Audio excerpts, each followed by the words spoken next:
change this over because I don't believe.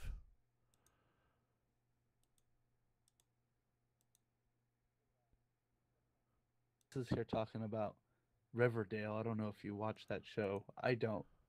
I don't watch network television in general. But she did say that SJWs are attacking the guy that plays Broly. I know his first name is Vic, but I forget his last name. But there's a hashtag called Kick the Vic for, I guess, at some conventions. He's been, I guess, a little more interactive with his fans. He'll tell women they look beautiful and give them some give them not so much a hug but an embracement, and then kiss them on the forehead or cheek. Yeah, we had a technical difficulty thing. Of I'm course taking it we. you guys are all hearing sound now. I might have to ditch this Streamlabs, Bats. I think so, man. Or maybe I just have to learn how to use it. Anybody in chat, press F if you're hearing me.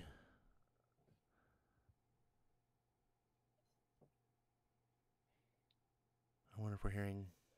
Ah, bloody hell. They're such a professional. Oh, he hit F. All right, so they are hearing us. Just a little bit of lag. All right, so Okay.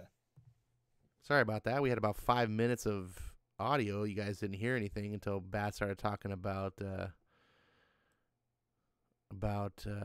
his nonsense with Broly, and that's not nonsense. Sorry, the whole Dragon Ball Z. We were just talking about nothing anyway. We were talking about what we were drinking, and Bats had some dinner party, and yeah, it was all boring. So now we're on track, and I'm monitoring the sound visually to make sure it doesn't cut out again. Because it does tell me. I just have to like look at it. I don't know why it cuts out. I'm subscribing to this channel. Nice. All right. So welcome to Halim, Melissa, and now Eric Breen. I was trying to say before you didn't hear me. Thank you guys for supporting our channel, supporting my channel, Bats too, and the show. And what I was saying is that it's really tough to get something like this off the ground. You know, when you don't have anything. You just start off with zero fan base. You don't have any, previous credentials. You're not a comic pro that brings a following over, and getting those initial viewers to like give you even something to watch, like worth showing, is a tough thing to get. So we definitely take that seriously and very appreciative. We're not one of those shows that doesn't care about the viewership. All right. So what sucks is I can't hear myself, and I'm like all self-conscious now on the show. Like, is anyone Whatever. hearing us? You'll be okay. Uh so yeah, I guess the guy who played Broly, he was embracing fans, like female fans in particular, and telling them how beautiful they are and giving them a kiss on the forehead or cheek. And I guess it was all fun and games until hashtag Me Too, or not so much hashtag Me Too, but the Dragon Ball Super Broly is doing really well in theaters. Or I'm not sure if it's still in theaters, but it's done. I want to say like $90 million on $1 million budget, and it's in selected screenings. And it's 90 million worldwide, 30 million in the U.S. So based on the success of Dragon Ball Z or Dragon Ball Super Broly, SJWs were like, "You're successful? I must ruin their life." So they heard some stories about him kissing fans on the forehead. Yeah, I saw a You little know, bit about this, like some pictures, and I guess like one fan wanted to pose for a photograph, and he like was hugging her or something, and then the person like tweeted out something about how they felt creeped out. I'm like, what? You asked for a photo with this person, and then he hugs you, and then Now you tweet how you're. This is a Like, big overblown nonsense. I it's killing me. It's they outrage all the time about the slightest things, right? They're just outraging about this guy. And then meanwhile, when like Eric Esquivel has to get fired and DC has to cancel one of their comics because he was, a sex offender, like all this stuff, like crickets. Like, where's the outrage there? It's like they just want to hurt people. I think is what it is. And then when someone else finds out one of their own is guilty, they want to just cover it up and pretend that it doesn't exist. And this double standard that SJWs have drive me bananas. If you want to hold people accountable, if you want to be like this, okay, but be this way for everyone. Have principle. When all of a sudden it's like person A is the demon and must be sent to hell because of what they did, but person B who shares my politics, I'm gonna ignore what they did. I just can't. I can't stand that. yeah, it's just silly. It's like, I mean, I'm not trying. The average anime fan is kind of a weirdo too. Wow. Like normies don't like geek culture in the sense where they go to conventions to take pictures with the guy who voiced the main character in Full Metal Alchemist. Yeah. You know what I'm saying? Like that's like a weirdo's hobby. And I'm not like being disrespectful when I say weirdo, but you're not a normie. Well, yeah, the society looks at you as a weirdo.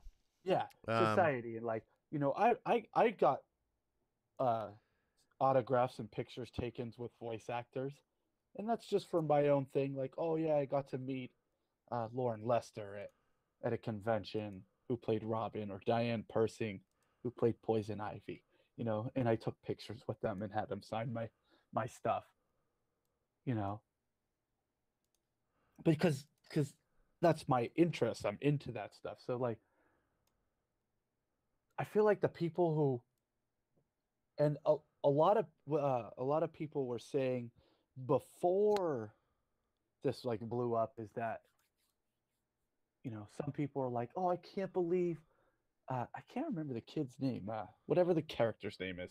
The character's name kissed me on the forehead. It's so cute, and then now we're here and it's like he's the devil.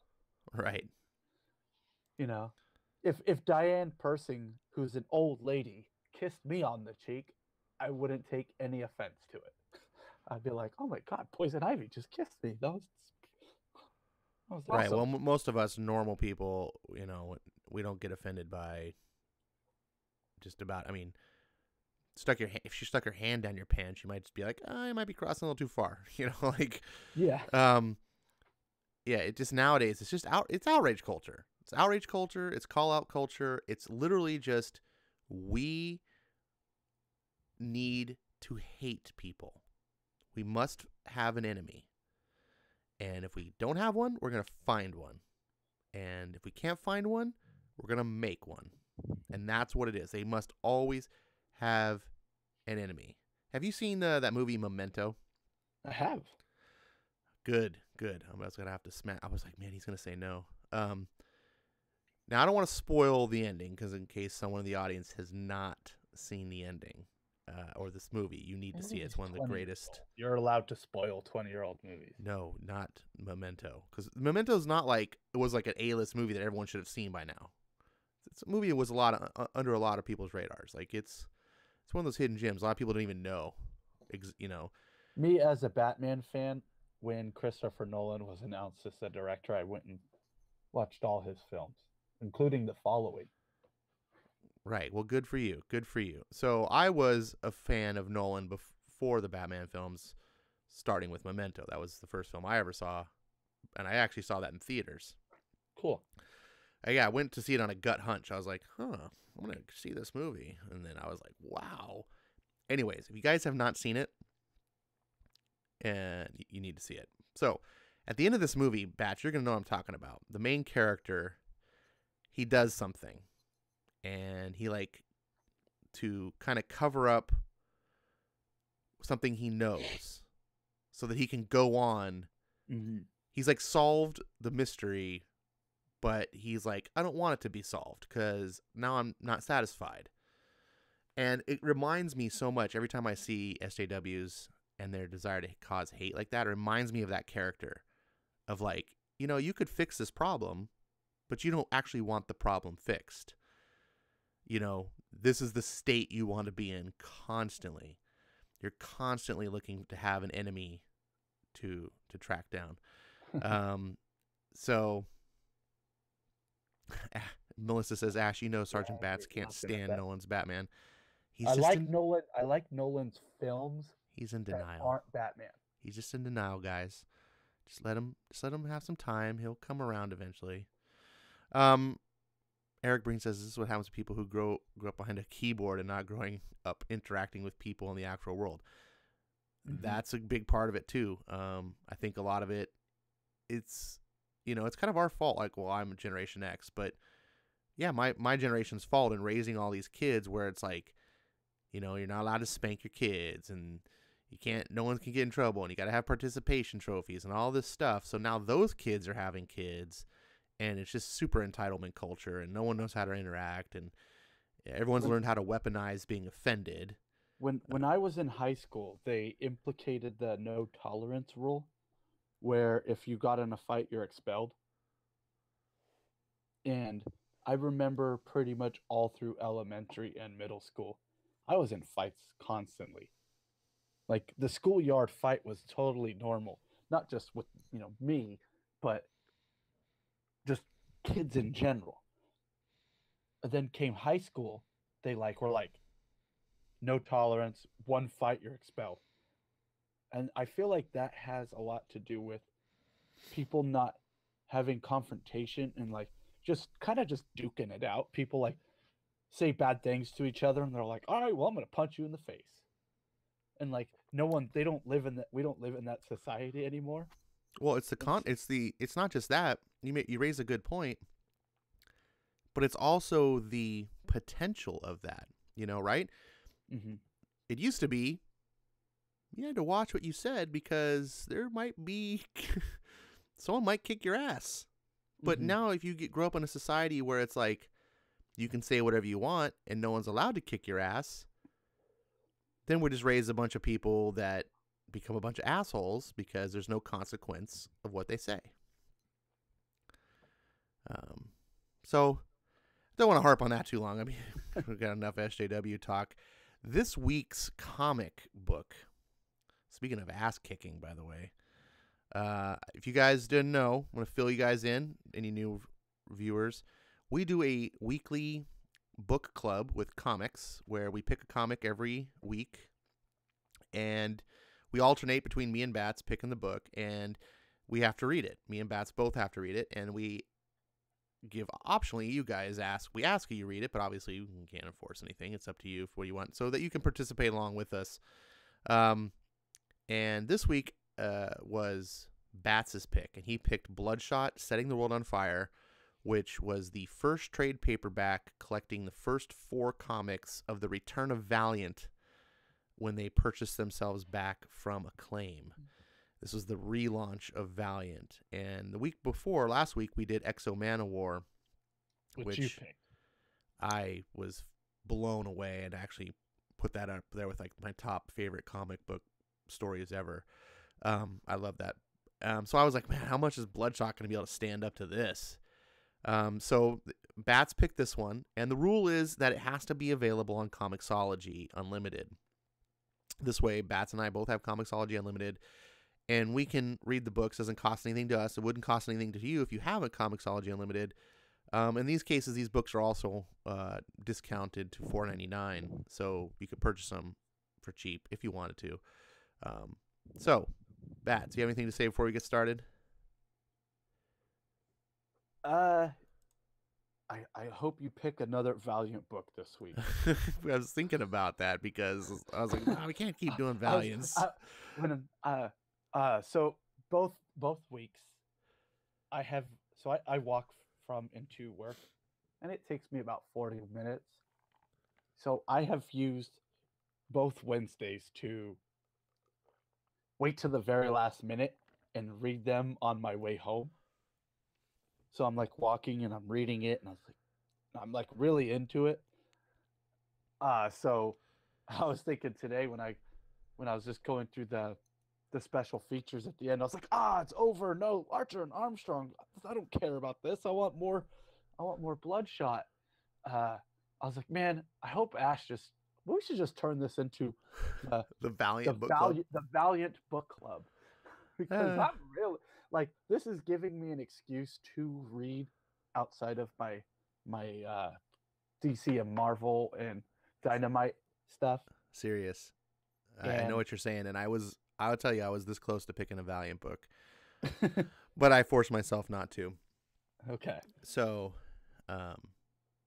anyways, if any of you guys read this, any of you read this book, press 1 in the or press B for Bloodshot in the chat if you read it. And if you want to chime in on anything, by all means, I definitely want to take you guys, your chat and stuff, and incorporate it. So we start off, and it's 4 issues, like I said. This is a little tough because the YouTube live stream is on delay from the graphics from when I do the stream here. But it's got these 4 books. You can see the cover. And if you don't know Bloodshot, essentially think of he's a super soldier, the government program super soldier who's powered by nanites. And if you think that's kind of silly, just remember that this was back in the 90s before this is all nanites were overdone. He's got super regenerative abilities like Wolverine.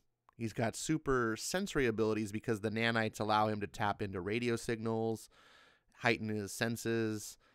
So he's got that. He's a little bit super strong. Not incredibly, but maybe on Cap level. It's hard to really tell. He could probably punch you really hard.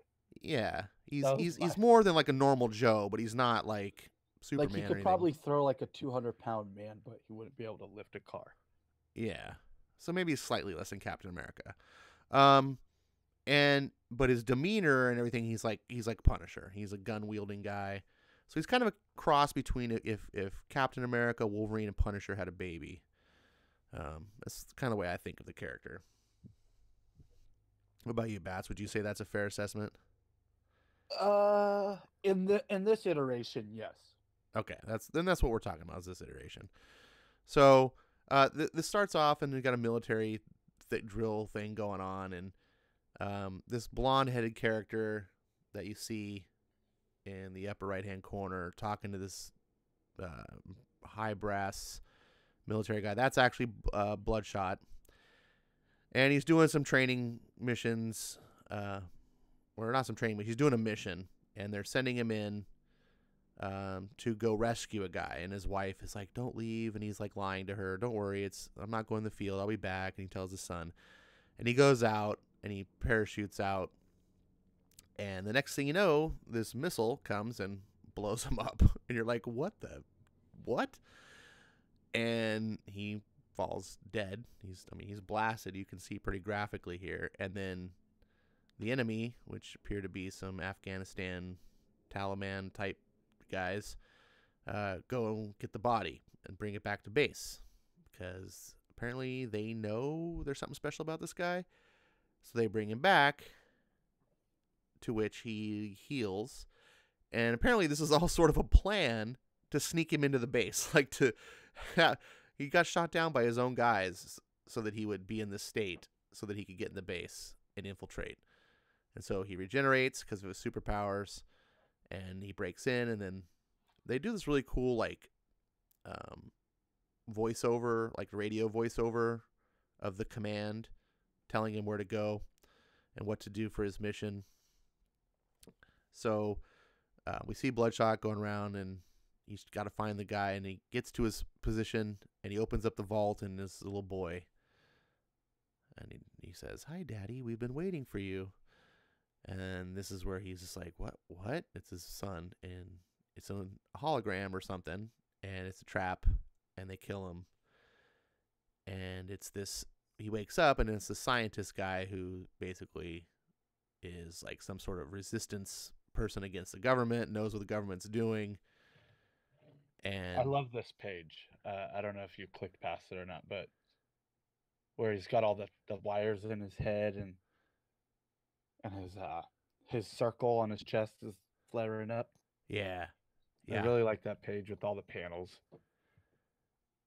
Yeah, I agree. It's really efficient use. It's a lot of story going on in just these 2 pages. Really dense. One thing I appreciated about this book was how effective like the storytelling was. Like, it just crammed in story. It didn't feel like filler at all. If you're watching and you just see like all these word balloons, and in modern comics you just like, oh God, please, I don't want to read this, because so many writers just are shitty, and they write I so have much. no idea how to say this guy's last name either. Me either. And so they write a bunch of fluff that doesn't matter, and by the time you get halfway through, you're just like already bored. But not with Bloodshot. I'm telling you, like, all of this like was just massive story, just rushing, rushing at you. So he wakes up, and he's like, "Who are you?" And the scientist is like, "I'll get to you in a minute, Bloodshot. Just hang in there. You're doing fine." And then he talks. You see him on the screen, and he's talking to, the government, and it's like, "Gentlemen, the game is over. Those who you hunt will soon rise up against you." And so he's onto them, and he's basically captured their top secret weapon. To which he now explains, "I'm about to set you free." This one kind of reminded me of the Matrix in a little bit. Not so much that they're in a Matrix or anything like that, but just the whole like, you don't understand the real world. Like, you're living in this dream, and I'm gonna wake you up to reality. That's kind of funny because you mentioned the Matrix, and I thought that kind of too, but I also thought of what you were just talking about Memento, where he has like these memories, but he's not fully sure, and he just keeps moving forward. Right. I was kind of like the Memento meets Terminator. Oh yeah, there's a lot of Terminator feel in this too. Good point. I'm glad you brought that up. I know that there's talks of making this a film with Vin Diesel. I look forward to that, especially seeing him get exploded and his guts going everywhere. I think that'll just look fantastic visually in a film. And to see like Vin Diesel explode and then reform will just be like freaking cool looking. I do not disagree. This page you can see here, so he basically gets radios into his command, and they're like, "Oh, don't listen to those guys. They just filled you up with some sort of inoculation, and they're just trying to brainwash you. Da da da. We're gonna extract you here." And so the helicopter lands. They're like, "We got a visual on target." And he's like, "Wait, target? What's going on here? I thought this was an extraction." And then you hear this guy's, "Copy that. We'll fire." And he's like, "Hutch, you mother!" And they just light him up, and it is gruesome. The gore is awesome in this book. It is, if you're okay with that sort of stuff. No, yeah, like I'm not into gory cussy comics. So like your Garth Ennis and your Warren Ellis, who are like the same person to me. Right. But here it actually really works because his superpower is that he regenerates. So it gives you the excuse to get away with it. Right, for sure. As well as like in like Kick-Ass. Like I did Kick-Ass gore didn't bother me either. Because it was just like so when you talk about die, I'm like, oh yeah, this seems cool. I'll probably check this out in trade or when it's on ComiXology. So like it comes down to like context and in writing abilities. If you're using it for the sake of like edginess, be like, look how edgy we are. We got blood, you know? And I'm just like, oh, that's stupid. You know, like No, I agree. A lot of it's if it's important for the story to be that way, then I'm okay with it. But if you're mhm. just doing it just gratuitous sake, then yeah, I can have a problem. So here we see he's playing with his son. Whenever you see him with the blonde hair, that's sort of like a memory. That's not really real. And he plays with his son. His son like leaps over the fence or onto the fence and then gets impaled by the picket. You're just like, what the? I wanted to comment on this too. It's because it's kind of a good shot. I really like this art, but I really don't like the coloring. It's too digitally for me. It almost kind of makes it plasticky looking. Yeah, I felt that way And at first, but it kind of disappeared as I was reading on. It has kind of an airbrushed. and I think it's more noticeable in him tripping out scenes, like the flashback scenes. Yeah, And then I just kind of was like, you know what? These aren't real, so it's supposed to look plasticky. sure. Yeah, that's a good way of looking at it. And that was just like once I put that seed in my head, I'm like, okay, yeah, that makes sense. You know, but like because it like it doesn't maybe it's because he's white opposed to like regular skin white people skin tone. Are you trying to say It's something kind about of white people? confusing. Yeah, it's confusing. Uh the color white when he's bloodshot, but the Caucasian white when he's not Just call him a bloodshot, pinky. a pinky. Yeah, I think it's less noticeable when he's ash white. Sure, sure. Okay. Right. Part of it has to do with its digital coloring, and it's older digital coloring, and there's a lot of reasons. I really liked this panel here that I get to. So he gets captured, and they're trying to fly him home. And what's happening now is the nanites in his blood are starting to talk to him, but they're talking to him through these hallucinations of these imaginary family members that he has. And he's all tied up, and he sees his wife, or his imaginary wife, is like, what am I supposed to do? I can't move my arms. She's like, darling, do we have to do everything for you? And it's like provoking him into realizing he can do more than he does. And so you can see, obviously, he's got some super strength because he breaks through these straps. And he's like, here's the son. Yeah, you go get him, daddy. And this next page is just this fight scene that he has on the plane. And I just wanted to point out that the art sequence here, the sequential art, it's done with really like no words. You get a really strong sense of the action and the flow. And this is just something you don't see like in modern Marvel comics. Here's a company that does like 5 comics that sell, under 10,000 units. And they're outproducing Marvel. This was a fantastic shot for me. I thought I thought it was really well done. And he doesn't like hearing these voices. So here's a talk about gruesome sake. When this guy comes out of the cockpit to stop him, and he just like rips his arm off. This was very Terminator-esque to me. The way he's just driven, and the plane crashes, and I like how he breaks his arm in half and then punches him across the plane.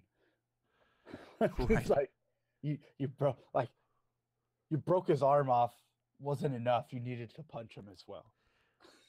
So he crashes in this plane somewhere in Nevada, and he gets rescued by this,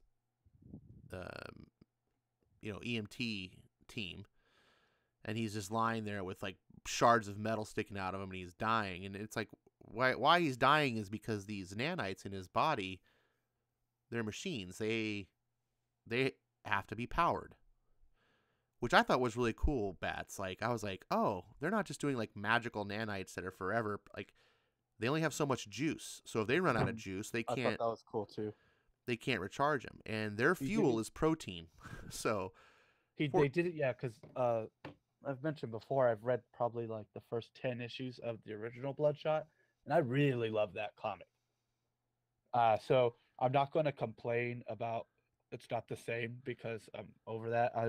I where with EXO, I kind of went in there. I was like, oh, they changed this and they changed that, but it was still good. I was like, I kind of went in when I went into this book. I was like, look, they're probably going to change it to the equal amount of the same what they did with EXO. So don't get butthurt if they change it. And they right from the get, I was like, oh yeah, they changed the hell out of this. But you still get the. I don't want to say it's true to the character, but it's still true to the character. Okay. It still had the intense action that I liked in the old Bloodshots as much as they're to me both the old and the new Bloodshot are both equally good for two different reasons. Okay. Having They're never read the other Bloodshot, I can't. no, yeah, like Well, let's just move along because we're gonna get sidetracked on this old Bloodshot that we're not even talking about. sure. So, for whatever reason, the other three pages wouldn't load. So I'm just gonna keep moving. He gets rescued, and he comes up, and she's like, you know, she can't help him. Whatever. She's like, stop the van or whatever, and he goes out and presumably eats some cows. And he comes back, and I wish I could show you. I It like won't that they load. showed that off camera. Yeah, they show 'Cause it you off saw camera. They do you it off saw the camera. cows. You saw the cows, and you're like, "Oh, is he gonna eat these cows?" And he just comes back covered in blood. He's like, "All right, we're good." So we get back to the secret base, the government base, and there's this other woman here, and she's all in chains, and she's like the secret weapon, and you're just like, what's she all about? So they're trying to hunt down Bloodshot, and she's the weapon they're going to use to stop him. And now he convinces this girl to take him home, but of course we know he doesn't really have a home. So we'll skip now on issue 3, and she's like, are you going to hurt me? And he's like, just keep driving. Where are we going? I'm finding the address now, and his eyes are closed. I just need the right memory. So because of these nanites, he's kind of got like a computer brain in a way. It's enhanced, and he's thinking about his memories, and he's using them now to access some sort of visual database, and which leads him to this I woman's really home. like this scene. This was a really cool scene. And so he uses the woman. They knock on the door, and this older lady answers, and she's like, you know, here's a man who wants to talk to you. What man? What are you talking about? He's across the street on the roof. He has a gun trained on your son in the backyard. So sorry. What? And I'm sorry, I'm not reading it very well because I'm trying to speed through it. But now we see Bloodshot on the roof with his rifle, and you're like, geez, dude, what the hell are you doing? And Total badass art too. Like how dynamic the gun is. I don't know if you noticed, but it's hard to see on the screen here. But I don't know if you noticed when you were reading it. You could see the little crosshairs in his eyeball. Yep. I thought that was so cool. Like such a nice little touch. Yeah. And I like that this is just so like hardcore, like, I don't want to say manly, but this is not a pussyfooting around milkshake comic, right? The main character is holding this woman's son hostage at gunpoint, and he's like, I only want to know 2 things, Miss Spellman. How many Project Rising Spirit agents are watching your home right now, and who hired you to pose as my wife? Or I'll kill your son if you tell me. And she's like, what are you talking about? I don't know. And here's the little crosshair that you were talking about, and he's about to, like, you think, oh my god, you're gonna kill his son, and then this Kuritich, he says, who hired you? Was it a man named? That was messing with me too. Was it a man named Kuritich? And she's like, wait, did you say Kuritich?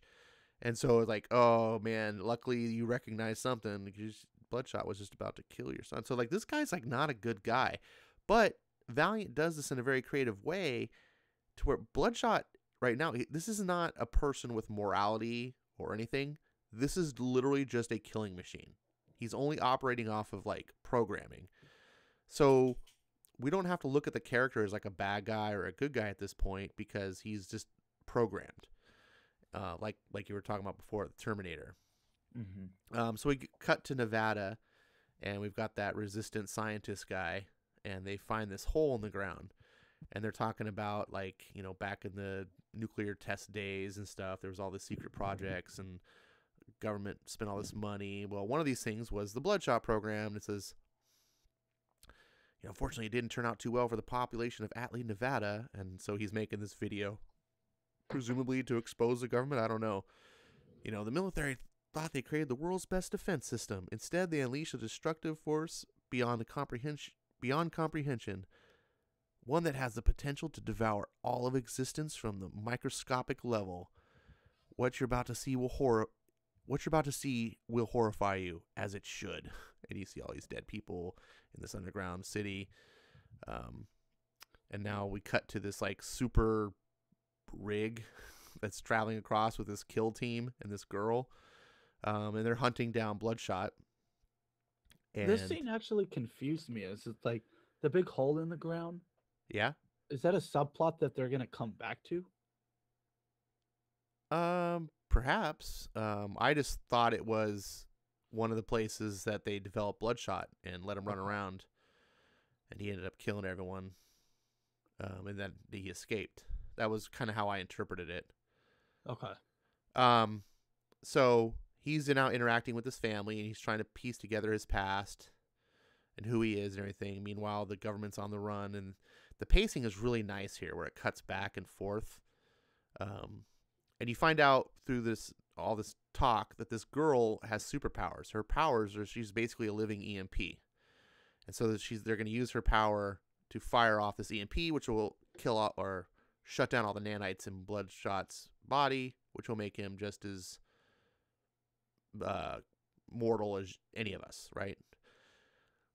So he's trying to figure things out, and there's this pretty cool scene here where he's talking and doing things, and there's where is it? Yeah, here we go. He's thinking he's talking to his son, which is just a hallucination. No one sees it. And the older woman's like nodding and pointing to the rifle, to the EMT. And he's just unaware. And so she bats him over the head with the lamp, and then the EMT grabs the gun and then shoots him, like, because they all think they're hostage and they're going to get killed by this guy, which of course is not going to work. Then we cut back to the girl, and she's like, I'm going to kill you. She's been kept captive for 3 years. So obviously he wakes up. They don't realize what they're dealing with. And says to take your people far away, and he knows what's coming, and he gets in the ambulance to try to lead him away. And they all come, and they catch up to him, and they stop the truck, and she fires off her EMP.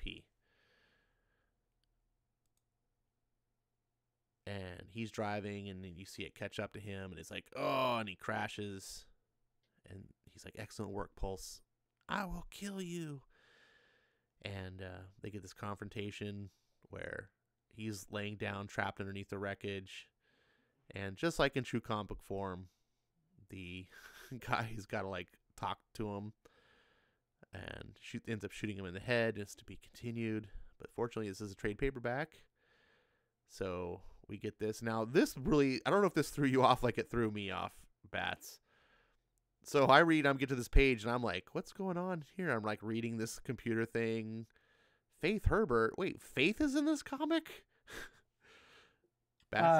Yeah, but she's in it for like a panel. Well, she's not even in it. This is like a preview. But it threw me off. Was it? Yeah. So it's like to be continued, right? And so it's like it's like a preview at the end of the book. So I'm like reading it going, what is going on? Why is Faith what? And then it's like, oh, I get to hear, and this is the start of Bloodshot 4. So I was like, that was threw me off. Then that totally threw me off. It's like, what? Yeah, I just read it. I was like, oh, they're just throwing that in there to oh man, to set that up in the near future for Faith or whatever. I just like, I just kind of thought of it as like Valiant is, they're doing their own universe, so they're just throwing her a bone essentially. right? So, like, so here we are at this 3 years ago, right? So 3 years ago, Alley, Nevada. So this Bats is that underground facility Gotcha. that you saw, but 3 years ago. So here we have the scientists, and they're talking, and we got like this new guy, and the veteran guy goes in, and this is where they're developing the nanites, is where I take it. And shit goes out of control, and it's like grabbing him. He's like, containment. And I'm ahead of the graphics, so it's like, here's what pops up. Yeah, containment protocol. And the guy's like, but I don't know the containment protocols. Today is my first day. Yeah, I thought that was hella funny. I was like, this guy's like, ah. And so the nanite goo or whatever. Did you see Venom? No. Well, there's like a scene where they have like a science lab, and this guy's, messing with the symbiotes, and they're trying to find hosts. This is what that scene kind of reminded me of. So Bloodshot, while he's still an operative, he parachutes in, and the whole thing is like, take a deep breath, doctor, help is on the way. And so they're all running and stuff. And this is the help. He just comes in and starts shooting at yeah, he just annihilates everybody. And this is a very Terminator scene where he's just blowing up everyone, and this guy's on his hands and knees, and he's like kicking down the door. So we'll skip through that. They do these cool shots. I think one's coming up where they do first-person shooter shots. Yeah. I thought that was badass to see in a comic. So we get the shot here of the girl. Now they're sending the girl into. So the very first time they had to stop Bloodshot, they used the girl. And they're like, you got to go in. She's like, he'll kill me and stuff. They're like, no, he won't. You just go in. You get up close. You zap him, do your thing. And then you got to put a bullet in his head. They're like handing her a gun. She's like, what? I am not shooting anyone. And then they toss her out of the helicopter. And they're like, remember, you got to wait till we're far enough away before you use your power. And she's like counting down 4 Mississippi, 5 Mississippi. They tell her to count to 10, and then she like jumps. She's like 6 Mississippi, and Bloodshot sees her, points a gun. She's like 10, zap. Just like, and then she's like, what are you? And she's walking away from all the destruction, and then they're like, you didn't count all the way to 10. And she's like, traumatized, and they smack her, and they take her away. And now we go back to present. So we now know what ordeal she's been through. And he's like, why are you doing this? Please stop. And she's like, shoot him again before he gets up. And then EMT chick shows up with the sniper rifle. And she's like, no, don't you dare. And they had this really cool line here. It's like, throw down your weapon or I cut you in half. And he's like, ma'am, you don't understand. This man is a violent psychopath. You just shot an unarmed man in the head, and you've got a teenage girl on a leash. So tell me, who's the psychopath here? You can really tell the artist enjoys drawing guns. Yeah. Weapons in general. He's like if you look at the bottom right or bottom left panel, it's almost, I would almost believe, and if you told me, oh yeah, the artist is really into guns, I'd be like, oh yeah, that makes sense, because that shot of that pistol, yeah, that's a very you kind of would need a pistol to draw at that angle. So we move on, and she gets him to drop his gun, and she's like, honey, keep your eyes on him for me. So she's trying to look at him. Hold still, will you? Or do you want to bleed to death out here? Which, of course, we all know. And then he just immediately, sees she has a gun in her waist. He just grabs the gun, pushes her aside, and just boom, boom, kills 2 of the soldiers. And now she's free. See, he had this leash thing on her, and what that was basically a thing that would cause her to have, a brain hemorrhage or something. And it's non-mechanical. It's non-electronic, so her power can't affect it. But he lets go of it for a second. She's like, oh, shit, I'm free. 3 years, you lied to me? She punches him in the head and just fries his brain. And it's like, oh, man. And then the nurse is like, how did you, will everyone stop, please, killing everybody? I thought that was great. And she's like, sorry, but I've been dreaming of this day too long. And she just runs off into the desert. And that's the end of her. Meanwhile, and she's like, your blood is glowing. And we move along. He's still trying to find answers, and he's going to use her. She was, can you help me with my brother? And he's like, you help me, I'll help you, essentially. And they're also kind of following this girl, that escaped. So it wasn't actually last year. I don't know what I was saying. So she gets to this hospital. She's going to try to get away with this helicopter. And I guess they need her, maybe. I couldn't kind of make it out of it. But yeah, he needs her because she has memory of that's being right. inside the base. Right. So they got to And get her. Bloodshot's objective, and now his new objective that he set on himself is, I'm just going to kill Rising Spirit. Right. So they're trying to get to her. She's in a hospital, and there's like, of all the machines in this place, if she unleashes her power here, we won't let her. I've got an idea. I just need to stare at someone first. Who? Don't you come any closer, blah, blah, blah, blah. And so the nurse is showing, she's like, remember me? I'm the one who saved you. Gets close. It's like, I brought a pilot with me. So this is where we find out that Bloodshot has shape-shifting abilities. He did it once before, but it wasn't quite noticeable as this one. Yeah, I must have glazed right over it. So they get away, and she's freaking out. No, you're a monster, blah, blah, blah. And then they settle down and have a conversation. And they form a little union at the end, a little trinity here. And, I don't even know your name. My name's Pulse and blah, blah. And so that's it. And this is like, okay, now we're on a mission. And that's sort of the end. Continued on issue number 5 of the ongoing series, which is not part of this trade paperback. Yeah, I was like, when it ended. So I'm just going to stop there because we don't need to see an Archer and Armstrong preview. Bats. What was your thoughts? I really liked it. Excluding the coloring, I was like, oh, this book is fantastic. The art's dope. I just wish it wasn't colored weird. The story I thought was awesome. I like heroes who don't remember who they are, which is weird because I don't like Wolverine. But I really enjoyed the mystery because you're in it with the main character. Excuse me, I've been drinking, so I had a burp. Now, to be fair, you never read Wolverine during its heyday. No, I have not.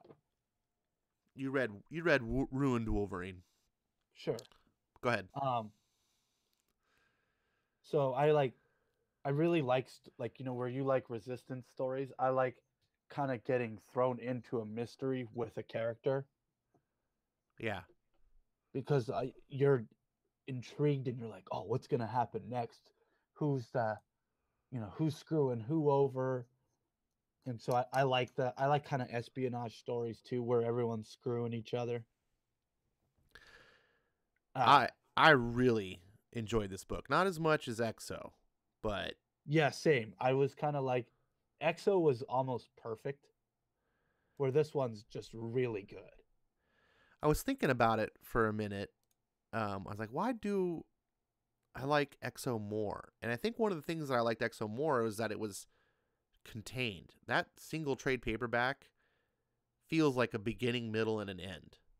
Mm-hmm. Like, obviously, there's room for more adventures of Exo afterwards, but the story that was told is ended. Whereas this one feels like you're just getting, this is just the first chapter. Mm-hmm. It doesn't end. It's like, okay, and that's not necessarily a bad thing. Comic books, that's kind of the nature of comic books. Yeah, they want you to keep reading more, right? But if I'm looking at it as just a singular story, that would kind of detracted from me. But I have to say, I was not disappointed in the least. That's not a slight against this book. This was a very, very entertaining book. I'm like you. I'm like, I want to read more. Yeah, after when it ended, I was coming home with some fish tacos, and I was finishing the last few pages, and I was like, "Oh, Archer and Armstrong! No, no, no, no, no! I want some more Bloodshot." Which was also how I felt about the old series. As a side note. Ah, well, I never got into Old Valiant, which I won't go into why right now. But I gotta say, it is amazing me that both Exo and Bloodshot exist, and yet no one talks about them. No one seems to care. And then we've got books like West Coast Avengers, America, Iceman, Exiles, Miss Well, not Marvel, anymore. Captain Marvel. Well, all of these books have been since these. Mm-hmm. Champions, Riri Iron Man, like, and people are buying these books and pretending to enjoy them. These books are light years ahead. These are the books. When people tell me that comic books today are better than the 90s, no. I say no. But then you show me this book, I go, oh, maybe you have an argument. Of course, now this book's 2011 or 2012, somewhere around that time. Yeah. So it's not today, but this is a solid argument. This is better than a lot of stuff I read in the 90s. And I think the 90s is the best era, the early 90s, not the... Mm-hmm. Not the collapsed version. Right. The late 80s, early 90s, I think, to me, is like the real golden age of comics. And so that's the bar. And so if you can do something that good or better, then I'm like, wow, bravo. And it just people skipping over it. And I think maybe as I'm talking, I think part of the problem, might have to do with the shitty ass media we have for comics. Back in the day, we had like Wizard magazine and stuff. Yeah. And people were excited about comics, but today the media just shills for crap. Hey, look at this new shit book, and it's the most amazing. Like the thing on Twitter today that I was seeing about G.I. Joe, and I think it was comic book. I think it was CBR. I couldn't tell which site it was shilling for it about like, this is the most amazing G.I. Joe in decades. You're just like, are you kidding me? My roommate's a comic book fan on the level that he only reads Superman comics. And I had showed him the artwork. I was like, hey, man, what do you... he watched G.I. Joe as a kid. And I was like, hey, man, check out this art in this G.I. Joe book. And he like looks at it and he's like staring at the phone for a minute. He's like, bro, I could have drew this better when I was 9. Dude, I have literally, when I was in junior high and into like my freshman year in high school, sophomore year, that was my height into comic books, and I told you my stepfather was an artist and he was teaching me to draw and stuff. And I was drawing better than that G.I. Joe book. I was drawing my own comics, and I was like, the Fife guy, he's basically kind of, he's definitely has a style. I'm not saying that style is good, but I am saying it's bad. But when you see his art, you know it's Fife. I don't know who Fife is. Fife is the artist of that G.I. Joe book. Oh, she is terrible. Now, the sad thing is that is not the worst art I've seen in a comic book this week. He was also doing that Bloodstrike book for Image last year. Oh, I don't know, but the saddest thing is that's not even the worst art I've seen in comics this week. Like, real quick, we get to the chat here. Melissa says the Venom film sucks without Spider-Man. Also, Disney fired Johnny Depp, so I guess Pirates of the Caribbean is going woke and broke. Okay. Fired Johnny Depp? I haven't seen Venom. Comic Quirk says, "What's up, dudes? What's up, Comic Quirks?" Hey, comics. Hold on, I'll get to... So Venom, I haven't seen it. You've seen it. You liked it, apparently. I liked it on the sense of like, remember when superhero movies were like first coming out, like Blade and X-Men, and the original Spider-Man film, and like it feels like it belongs in that era, not this like new era where it's like everything's interconnected and you got to stay for the post-credit scene and you got to see 20 other movies before it. And I liked it on the sense of it was just like it had that 90s extreme vibe to it, but also that like early 2000s where people wear leather jackets. All right. So we talked about this the off air before, where you didn't ever experience Venom during his origin. You experienced Venom as like the later Venom, and I Mhm. told you about Venom's origin and all that stuff. We had a conversation. So I haven't seen the Sony Venom movie because of that, and I knew you can't do Venom right without Spider-Man. Just the whole point of Venom. It's like they're doing this Joker movie. I don't know how you're going to do a Joker movie without Batman. This doesn't make sense. Very But carefully, I suppose. or haphazardly. So I kind of am leaning to agree with Melissa that I believe it's probably going to suck because I think Venom as a science experiment is stupid. I think Venom as an alien entity makes more sense as a consciousness. Well, you should see the film then. What? Okay, I guess you're right. That's kind of what I'm getting at. Is I haven't seen it, so I have to be a little bit reserved. I can't. She also talked about Johnny Depp getting fired by Disney. My answer to that is if you've seen Johnny Depp lately, the dude has had a major aging spike. So I don't necessarily blame them. Also, the problem I think with Disney is that they thought Johnny Depp was Pirates of the Caribbean and not what's his nuts, Legolas. I forgot that actor's name. No one remembers his name. Anyways, he played Like, we William. all know what he looks like and what movies he's in, but we don't know his name. I used to know his name. I just haven't seen him in a while, so it's not on top of my tongue. But anyways, the original Pirates of the Caribbean movie was about him and the girl. Like Johnny Depp character was a side character. And then they decided we're gonna make it all about him and whatever. I really like the Hans Zimmer score. Well, Hans Zimmer's fantastic. That dun dun dun dun dun. Dun. Like I was like, yeah, like Hans Zimmer just in general makes me happy when I hear his music. Yeah, he does some really great scores. I'm The a big rookie score critic fan. says, "Hey dudes, hey rookie critic." Comic Works. Orlando I was Bloom is gonna his get name. to you, but Bats jumped the gun. So now I'm gonna say hey to you. What's up? Melissa also Orlando says Bloom. that Savage Dragon she stopped reading over because his son disgraced him by leaving America to Canada, and it's all anti-Trump propaganda.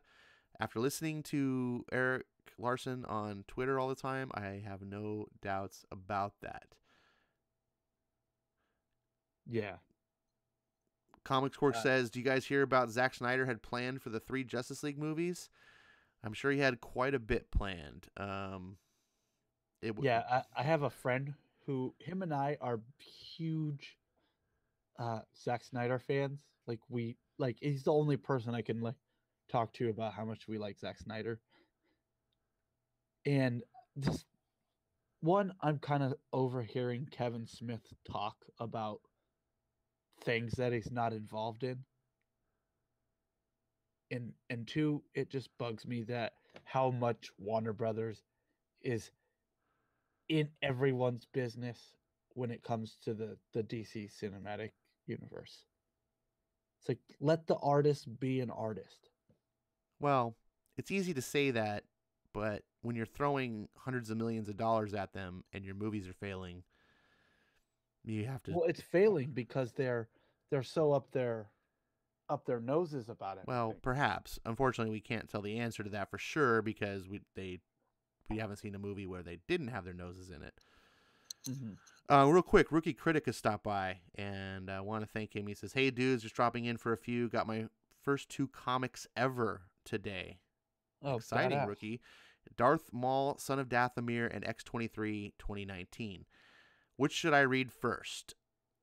Well, Bats, what do you think you should read first?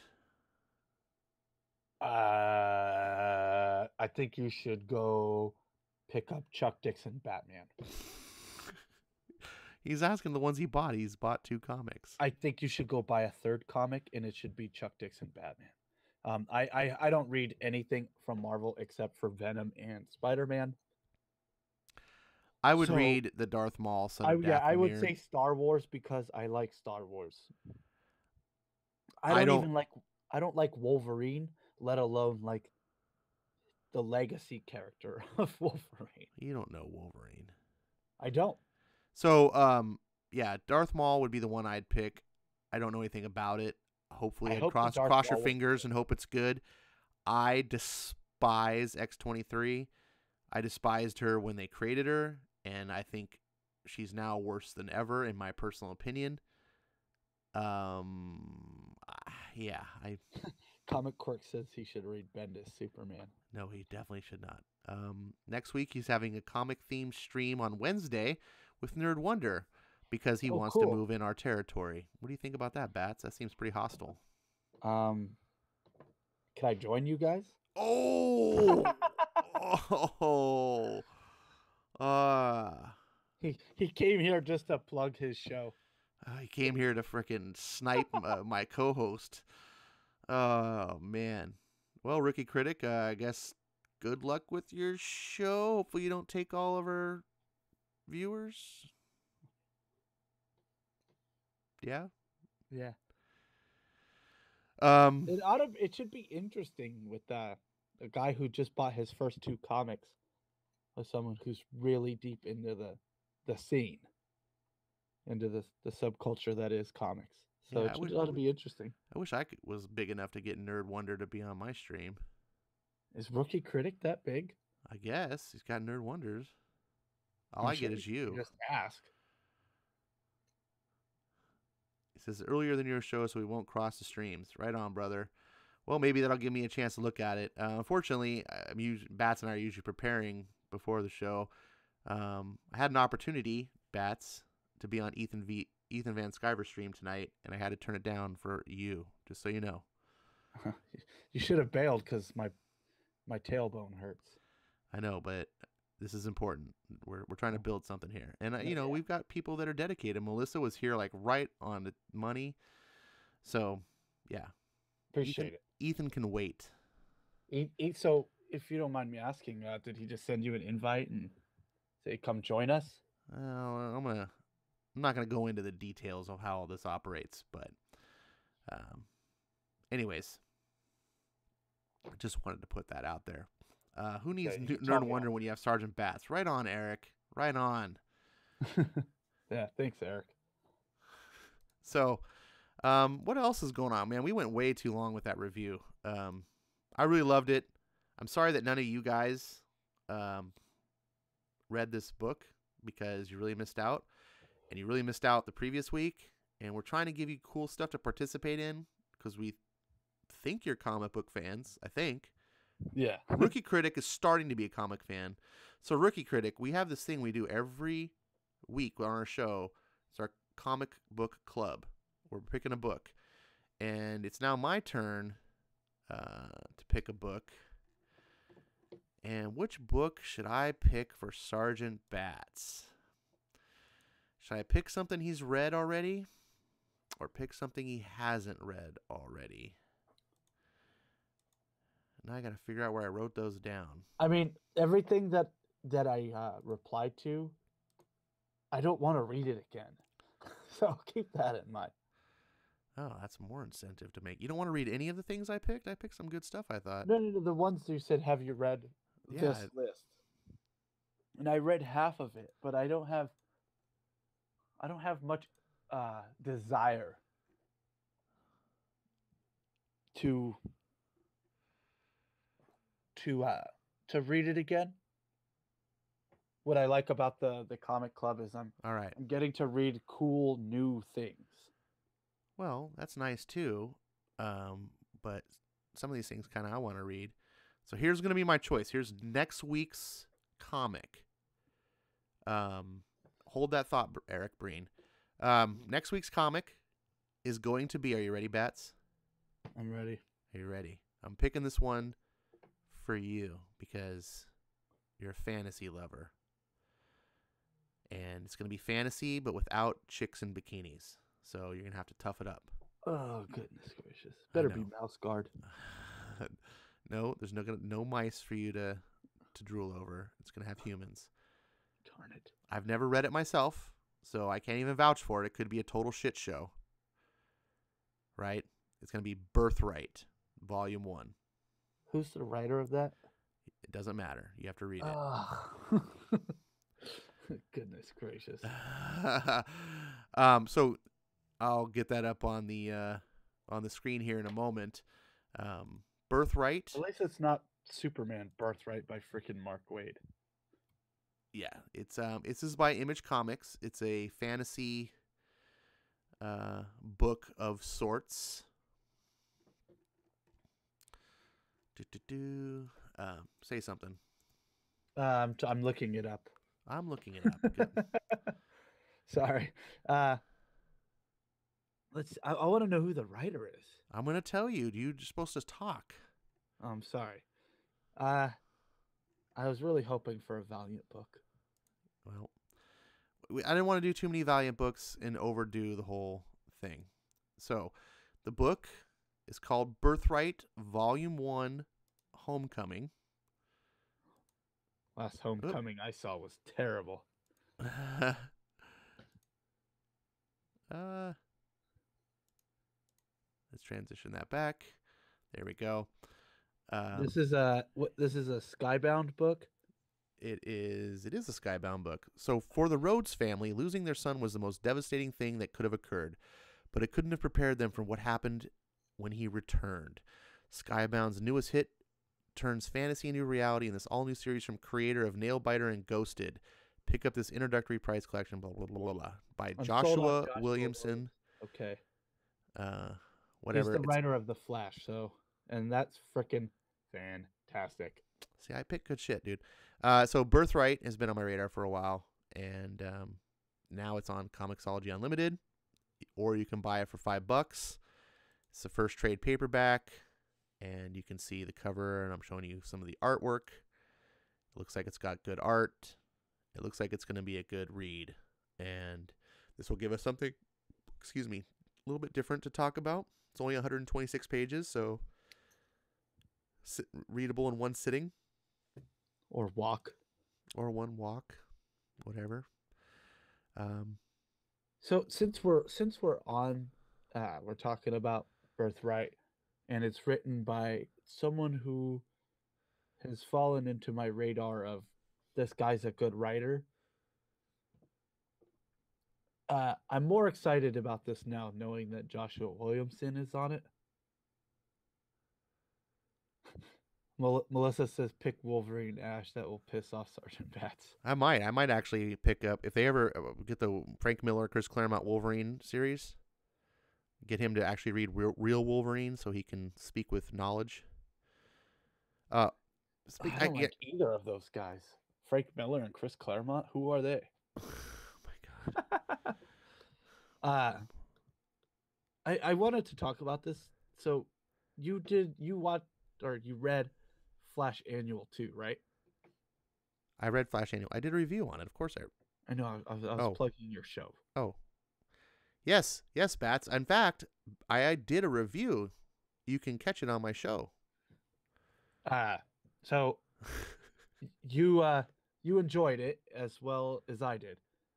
Yes, I very much enjoyed the Flash Annual number 2. If you guys are curious about it, if you're reading Heroes in Crisis, you should read Flash Annual 2 because it's like super important for Heroes in Crisis. Go on. Yeah. So what Joshua Williamson really respects the medium of comics. I can tell. He writes it almost as if this was your first comic, or you're really invested in this comic for 20, 30 years at this point. And I think that takes a lot of talent. Yeah, no, for sure. One thing I really am appreciating with DC is when I read many of their books, not all of them, but many of their books, I can tell that the writer stable that they have are writers who are comic men. And I don't mean that in a misogynist way. Just they're comic book people that are into the hobby, the industry, the medium. They're not ashamed, like, oh, I write comics for a living. Like, these are like, this is what they do, and they do it well. Marvel doesn't really have any of that. Their biggest talent is Donny Cates, and he's like a newbie, like up and comer, right? He's like a child wonder writer. He's not. They have Mark Waid over there as well. I mean, all in all, like Mark Waid is, to a lot of people who aren't Comicsgate, a good writer. He's definitely not who he was in the 90s or even the early 2000s for that matter. I think Mark Waid has it in him to be a good writer, but I think his lifestyle, his age, his politics, his people that he associates with, all of these things have mixed into really quick, poison him. You have a good night, Rookie Critic. Thanks for coming by, man. Oh, hey, man, Rookie Critic. Sorry, missed you. Thanks. We'll try to catch your stream, okay? Hit us up on Twitter. I think all these things have kind of poisoned him. Mm-hmm. And I think that because of that, he's not a good writer anymore. But like I said, that's not based on talent. It's just based on his conditions. It's like Bendis. I think Bendis has it in him to be a good writer. But he needs the right conditions, and he doesn't have those conditions. There's nothing showing he's ever going to get those conditions anymore. And he's done in my assessment. Real quick, I get it back to Eric Breen. I told him to hold his thought. He asked about the writer, Dwayne Swarzynski. That name is really familiar. I do not know the name. I definitely have not read any of his novels, but I'm telling you what, after this Bloodshot, I am going to look for this name. If he writes other comics, he is up on the list. I know I've read stuff by him by DC. This guy is stellar. This book was astoundingly well written. I mean, I didn't do it justice at all when I summarized it. I was really just trying to blow through it as fast as possible, and it took way longer than even I was hoping. But I just did not do it justice. If you guys need to read those books, they're freaking fantastic.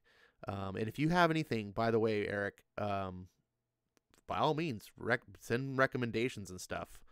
I don't have enough time really to read novels because I can't even catch up on my comics. It is. Doesn't hurt to throw recommendations out, but especially comic book recommendations. Melissa says she loves Frank Miller. He's the Rob Zombie of comics. That's one way of putting it.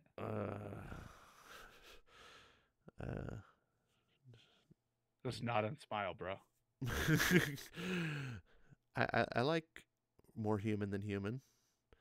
So it looks like Dwayne wrote a lot of Deadpool and Godzilla and Judge Dredd. Ooh. Judge Dredd. He's written Cable. He wrote Birds of Prey for New 52. That's where I knew I seen his name on a DC book at one point. Yeah, well, that's probably why I haven't seen him, because like he's been all Marvel and I didn't read Marvel. He wrote Immortal Iron Fist, which was a digital series. Obviously Bloodshot. But yeah, it looks like he wrote a digital series? He was what? Yeah, Marvel, so these kind of go unnoticed, but because no one really reads, like Marvel has quite a few digital series, and then once it wraps up, they'll put it out as a trade paperback and sell it in stores. Be like, finally, the critically acclaimed, Marvel something by so and so is now finally in print. It's like it was just available on Comixology 2 months ago. Yeah, their digital stuff is Oh my god, garbage. Um, Oh my god. You I'm think? sure I'm sure I mentioned this before that I'm a big Iron Fist fan, Yeah. but I've heard nothing but bad reviews on the Immortal Iron Fist digital series that I didn't bother. Well, this guy Dwayne Swazinski's writing it. I'm gonna give it a shot. I'll give something a shot. I want to like Iron Fist. Like Iron Fist is to me one of those characters where I'm like, oh, you describe him and I see him and everything about him sounds really cool. But he's always been like this D-list character that always gets like the worst writers and worst artists. That his books are never any good. So it's Well, in just that like I've case, always then just passed him up. You know, like he needs like a Frank Miller treatment. he has one. You just weren't around when that happened. Which is Let me look it up. I forget who wrote it. all I right. think it was Ed Brubaker. Well, while you're But looking it up, I'll answer Melissa. She says read Astro City or Invincible. Um, Invincible is one of the books I was thinking about recommending, but Mr. Crybaby Bats doesn't want to reread it. yeah, so Ed Brubaker did the Immortal Iron Fist series. It is awesome. It is really really good. Um, Uh, Astro City I have read. Um, I've read. I own the first series of it, and it's pretty good. I think what's his nuts, the writer, whose name is slipping my tongue right now, who wrote one of my favorite comics of all time, Marvels, is a really good Kurt writer, Busiek. but he's also a really uppity Kurt SJW. And I got in a really big fight with him online where he was just being a fucking shit and threatening to block me and all this stuff. And I was like, why are you threatening to block me? And I'm being like cool to you and all this stuff. And he never actually did block me because I never did anything out of line or anything. And I think he realized he was just getting upset because I was making him look bad. And it just went on, and it got me this bad taste in my mouth. I'm just like, dude, this is like a year ago. And I was like, this is what's the problem with you guys. Like, bravo for not blocking me and muting me, but you shouldn't fight with me. I'm a fan of yours. Like, why are you getting all into my face? And just, he made this really like negative impact on me. So now I'm just like, I don't even want to get your books anymore. yeah, I've never quite saw the appeal for Kurt Busiek. Like everyone was like, "Oh, he's great. He's great. Marvels." And I was like, "Yeah, I liked Kingdom Come more." Like. And then I read a couple of Astro Cities, and I was like, it's okay. Dude, Marvels is one of the greatest comic books ever. I'm gonna make you read it again if it comes on Unlimited. I'll just go rebuy it from the bookstore. Hey, even better. And then I'll return it again for store credit. It's so good. You're just a little. So Eric says the original Claremont Iron Fist series is still the best. See, I'm a huge Claremont fan, but Claremont didn't really come into his own until he collaborated with John Byrne on X-Men, in my personal opinion. I think pre-John Byrne collaboration, Claremont is very rocky. And then he worked with John Byrne for a while on X-Men. And then when John Byrne left, like Chris Claremont just kept on sailing. Like he had learned from the master sort of thing. Mm-hmm. And so if that's the best Iron Fist, I'm a little bit going, No, I'm saying as an Iron Fist fan, Immortal Iron Fist by Ed Brubaker is the best Iron Man or Iron Fist, excuse me. Well, and then I really liked the Iron Fist series from 2017 to 2018 by Ed Bryson, or Bryson, however you say that dude's name.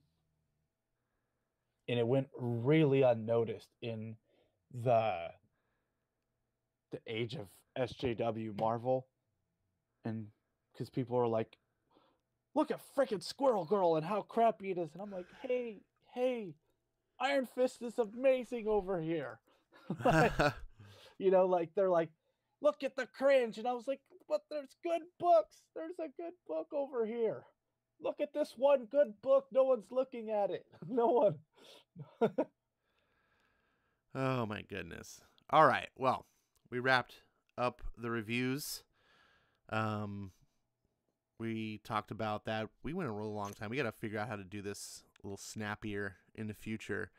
I'm going to wrap up the show, not this second, but we're at about almost the hour and a half mark, but we had like 20 minutes of silence, so I don't know if that really counts.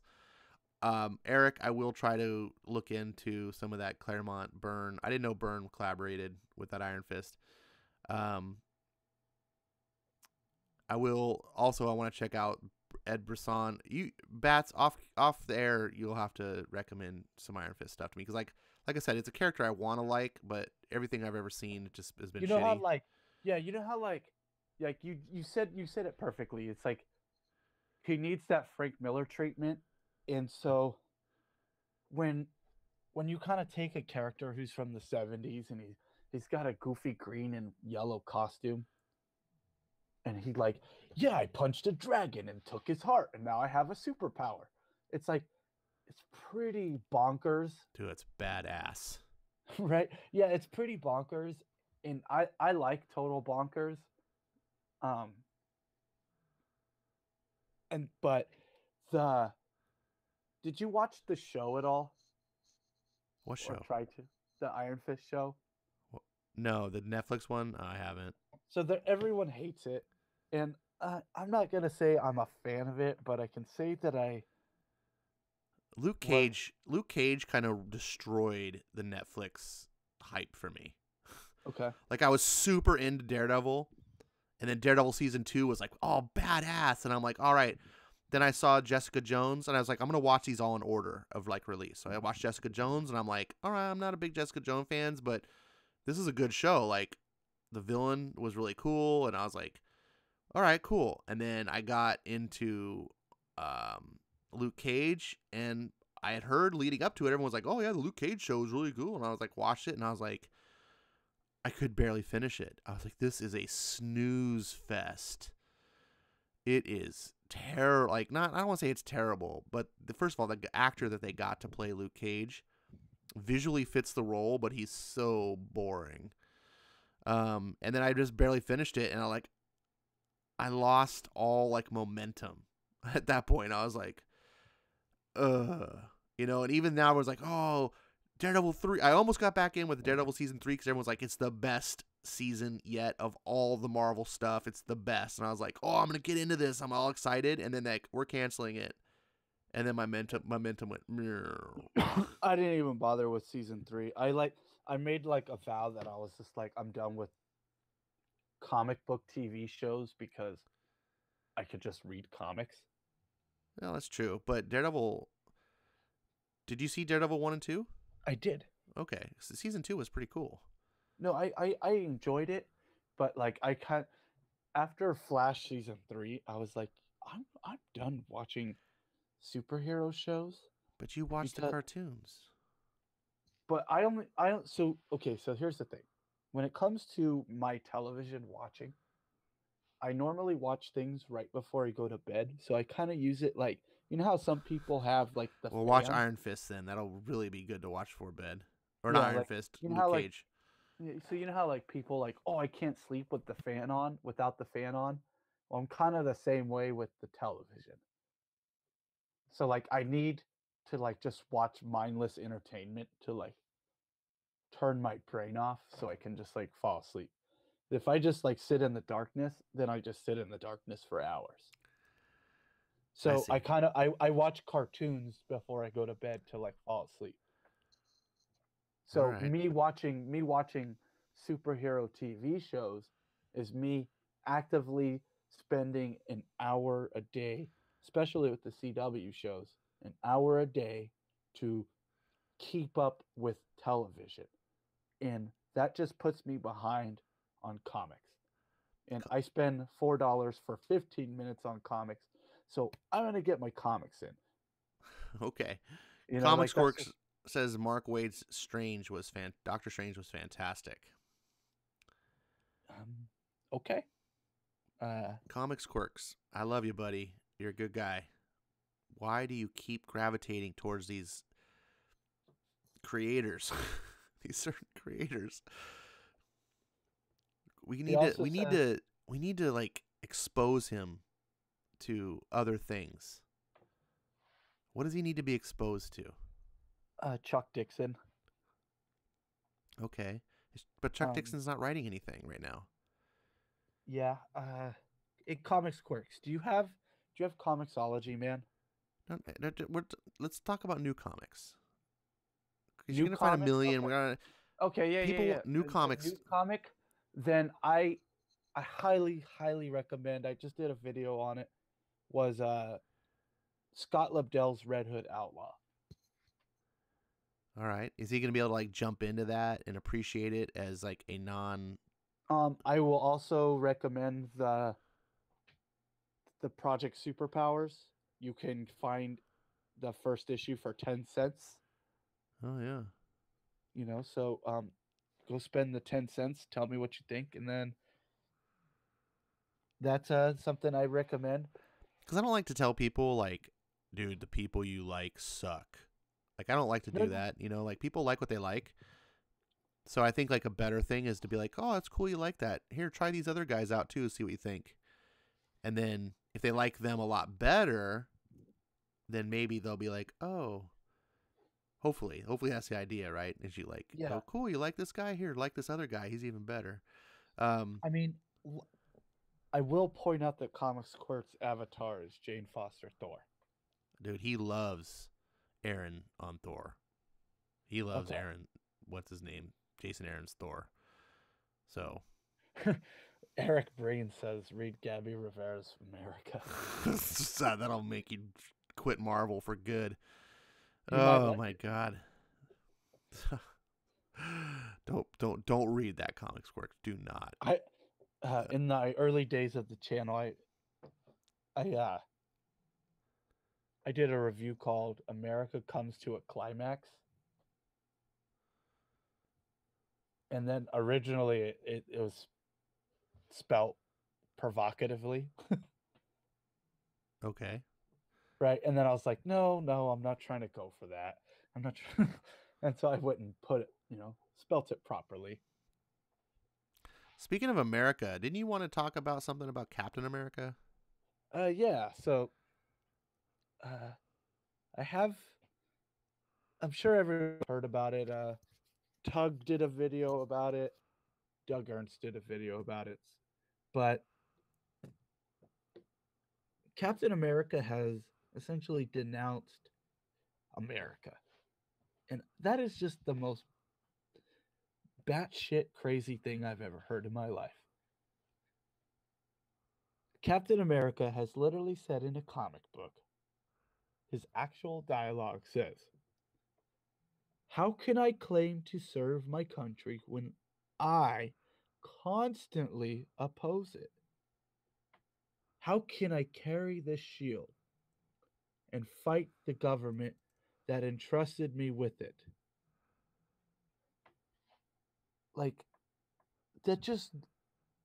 The answer is because you keep having freaking far left extremist weirdos writing you. Exactly. Like you'd stop opposing America if you didn't have the SJW racist anti-Americans writing the stories. I am a conservative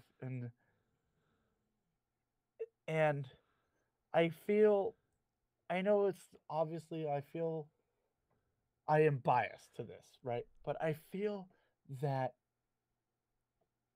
with some characters, one being Captain America, it that type of character works really, really well and much better when it's written by a conservative.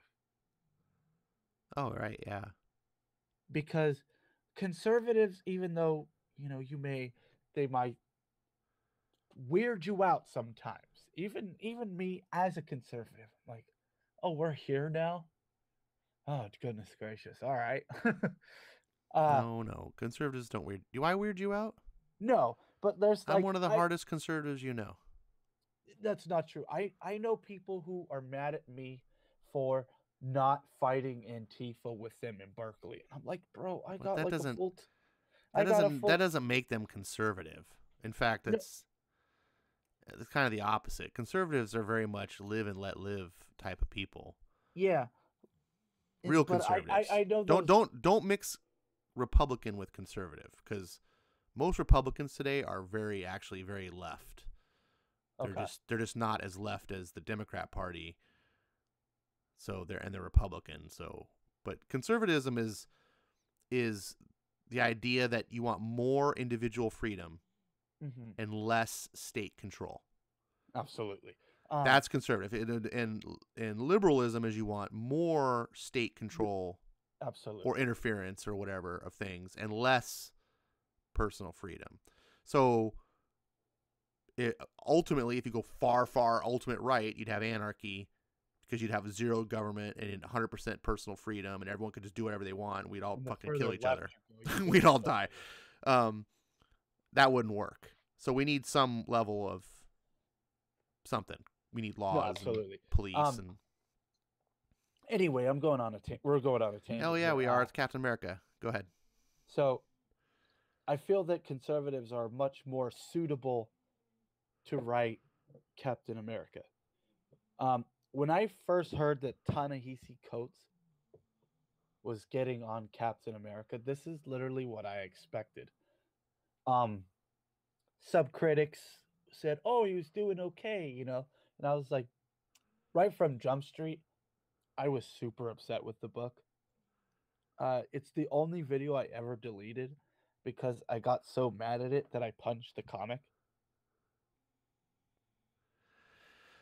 in my You know, review. the thing about for me is with this whole new Captain America debacle, I don't understand why anyone is reading these books.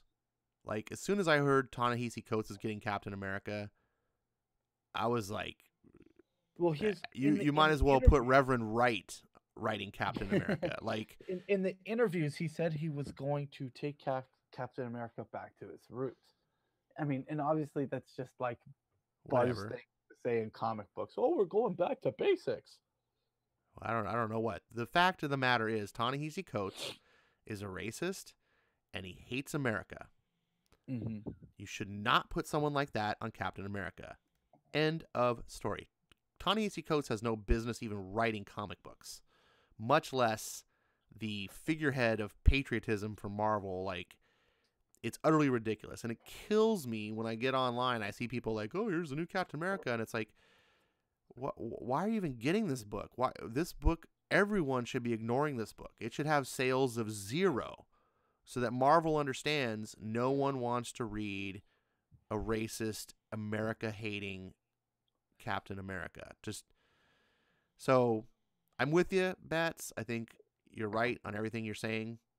I just wish that you wouldn't even I'm read not it, reading it. I or know like the I second just like issue. dismiss it. To me, Ta-Nehisi Coates being on Captain America is worse than when even they tried to make him a Nazi. Like, it's just, there's no excuse here. Just whatever. This book is dead to me. This is trash. Um, uh, You had mentioned that you wanted to talk about people completely. Comicsgate has a problem with buying books that they're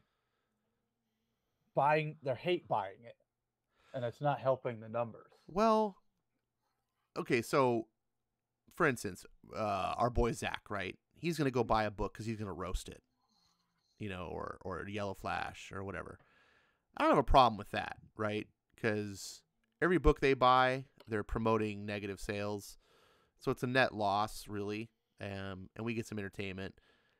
But what I don't understand are the people who are like, I'm a big Captain America fan.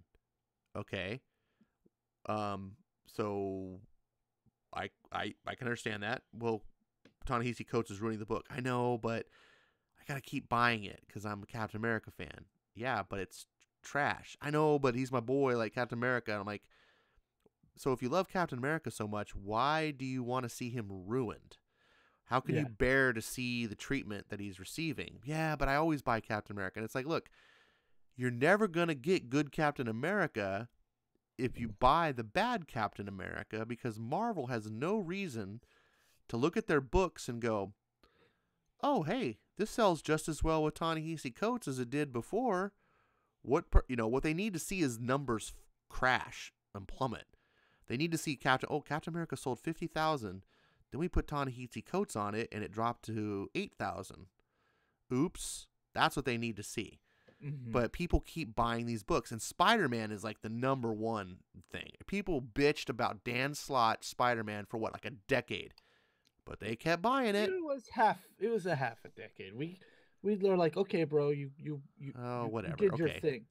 Okay, even still. I'm saying that because I was there from before Slott, and I'm now here finally after Slott. Yeah, but you're still okay, and don't take this as an insult or anything, but you're still part of the problem, right? So no, yeah, I understand. So Nick Spencer, the guy who ruined Captain America, is now writing Spider-Man. Nick Spencer, the guy who said he was glad to block all of his fans, Nick Spencer, who shows contempt for the fan base, is writing Spider-Man. And all of a sudden, because Slott's gone, and because it's not as bad as under Slott, we've give Nick Spencer a pass. No. This is an asshole that thinks you're a piece of shit, and you're giving him money. And it's one thing to like look at the book and go, oh, I'm enjoying it. Okay, I guess. But is it really good in the greater scheme of things, or is it just much improved? Because that's another problem we run into. For me, I think like this whole restart thing that Marvel's doing, fresh start, it's not like the books are good all of a sudden. It's just they're better than they were, which, yay, bravo, clap, applaud. You're moving in the right direction. But when you compare to, like, look at Bloodshot, we just read Bloodshot. That's what a Marvel comic should be. Mm-hmm. That's how Marvel Comics used to be to me, Bats. I used to go to the comic book store every week, and I'd get my books, and they would be badass like that. And I was excited. We got to stop buying the shit. We have to start directing our funds to books like Bloodshot and things like that, because these books don't sell. And these are the books that should. We should be rewarding the talent so that not just their publisher knows, hey, this Dwayne Swazerski guy is awesome, but everyone else in the business knows. And they're trying to, hire him. And a bidding war starts. And then all of a sudden they make all this. That's what happened in the 90s. That's where Image got founded.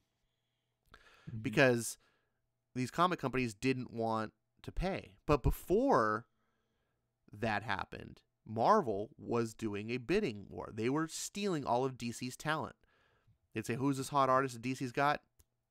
Make him an offer. Like, pay him more just to get him over. They were pulling everyone over. And then once they got everyone in their stable, then they put a ceiling on payment. And then once all of a sudden you started seeing like McFarlane selling over 1 million copies of Spider-Man, it's like McFarlane was, and McFarlane had a big mouth. Thankfully, I mean, none of this would have happened probably without McFarlane, but McFarlane steps up and goes, you're selling over 1 million copies of Spider-Man. This did not happen before me. I should be seeing a cut. I'm a superstar, right? I'm your star player on your team. You pay me the big bucks because I make it. And Marvel was really shitty about it, and so he rallied the troops and formed Image, and we know how that story went.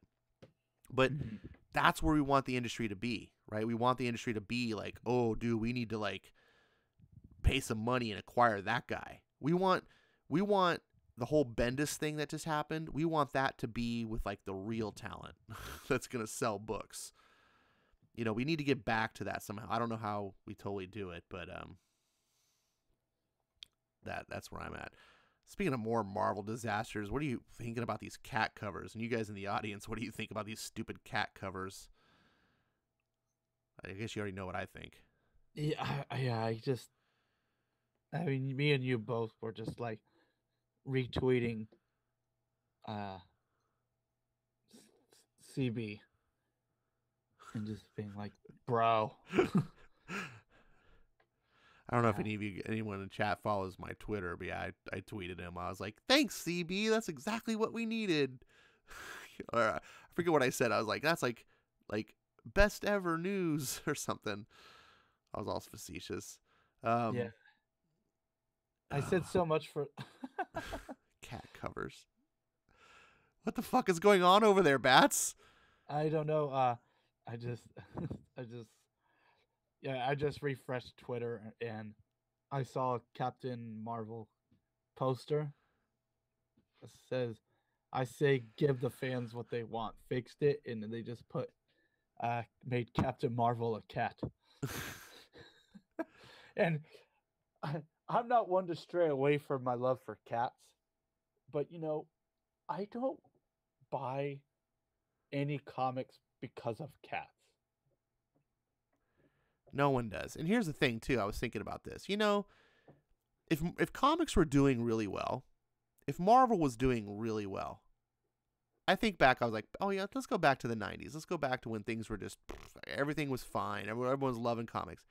And they pulled this shit, no one would have batted an eye, right? Oh, they're doing cat covers. Isn't that silly? Okay. No one would have thought twice. The market's going to love this.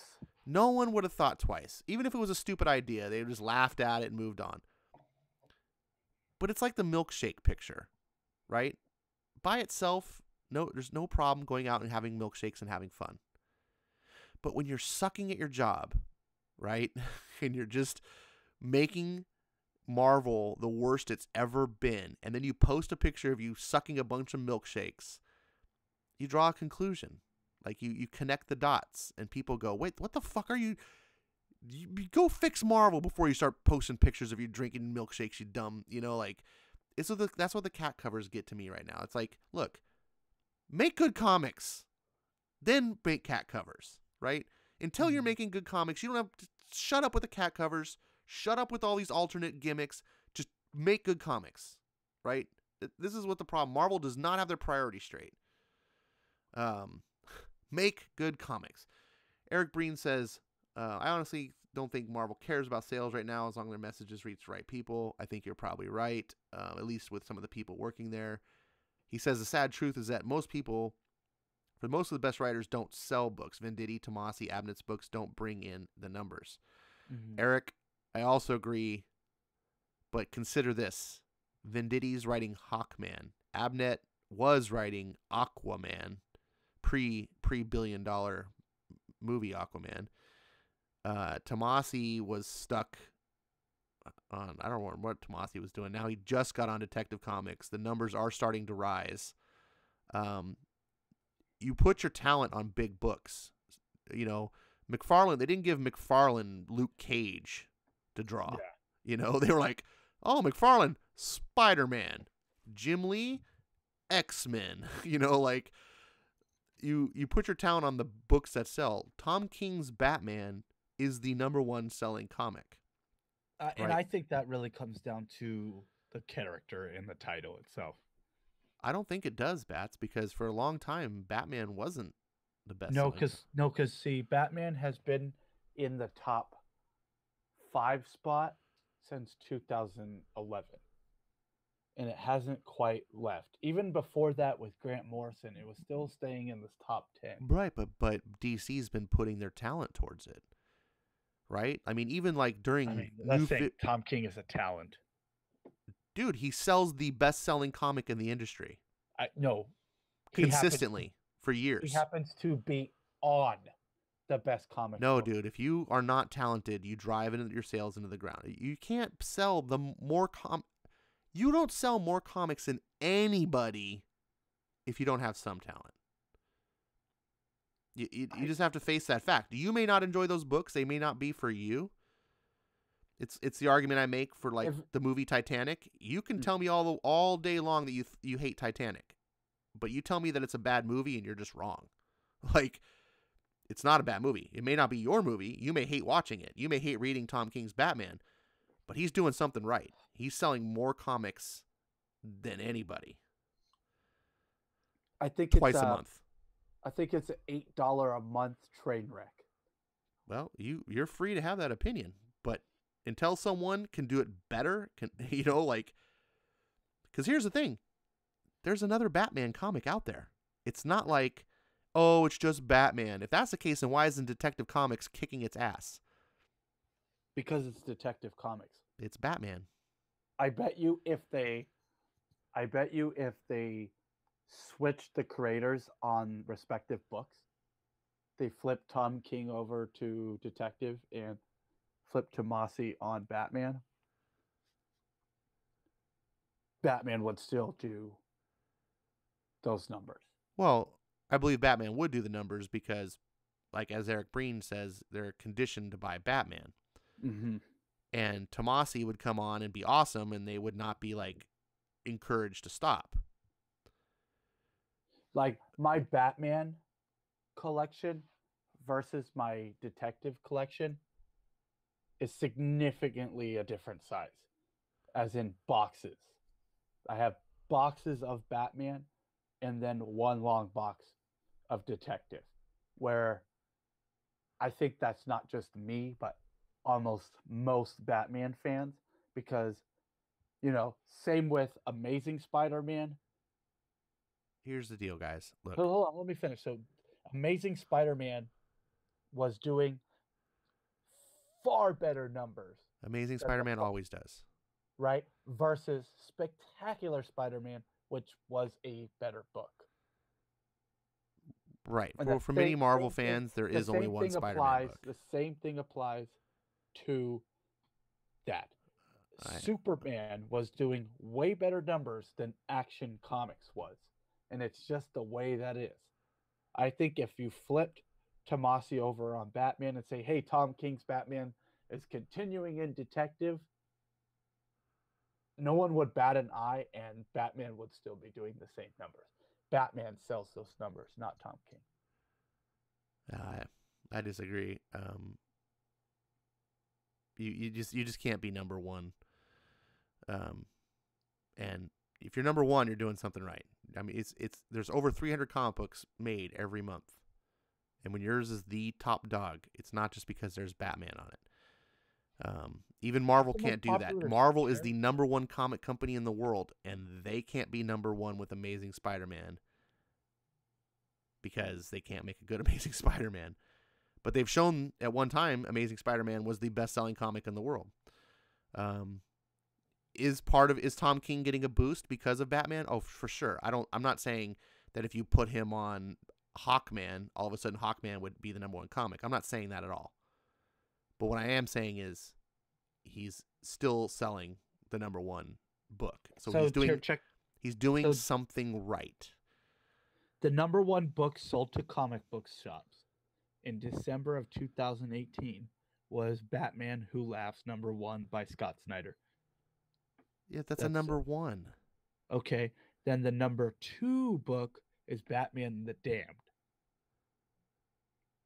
The number 3 book, Doomsday Clock. Number 4, Batman. Number 5, Batman. So when I look at it this way, it's the character that's selling, because 4 out of the top 5 is Batman.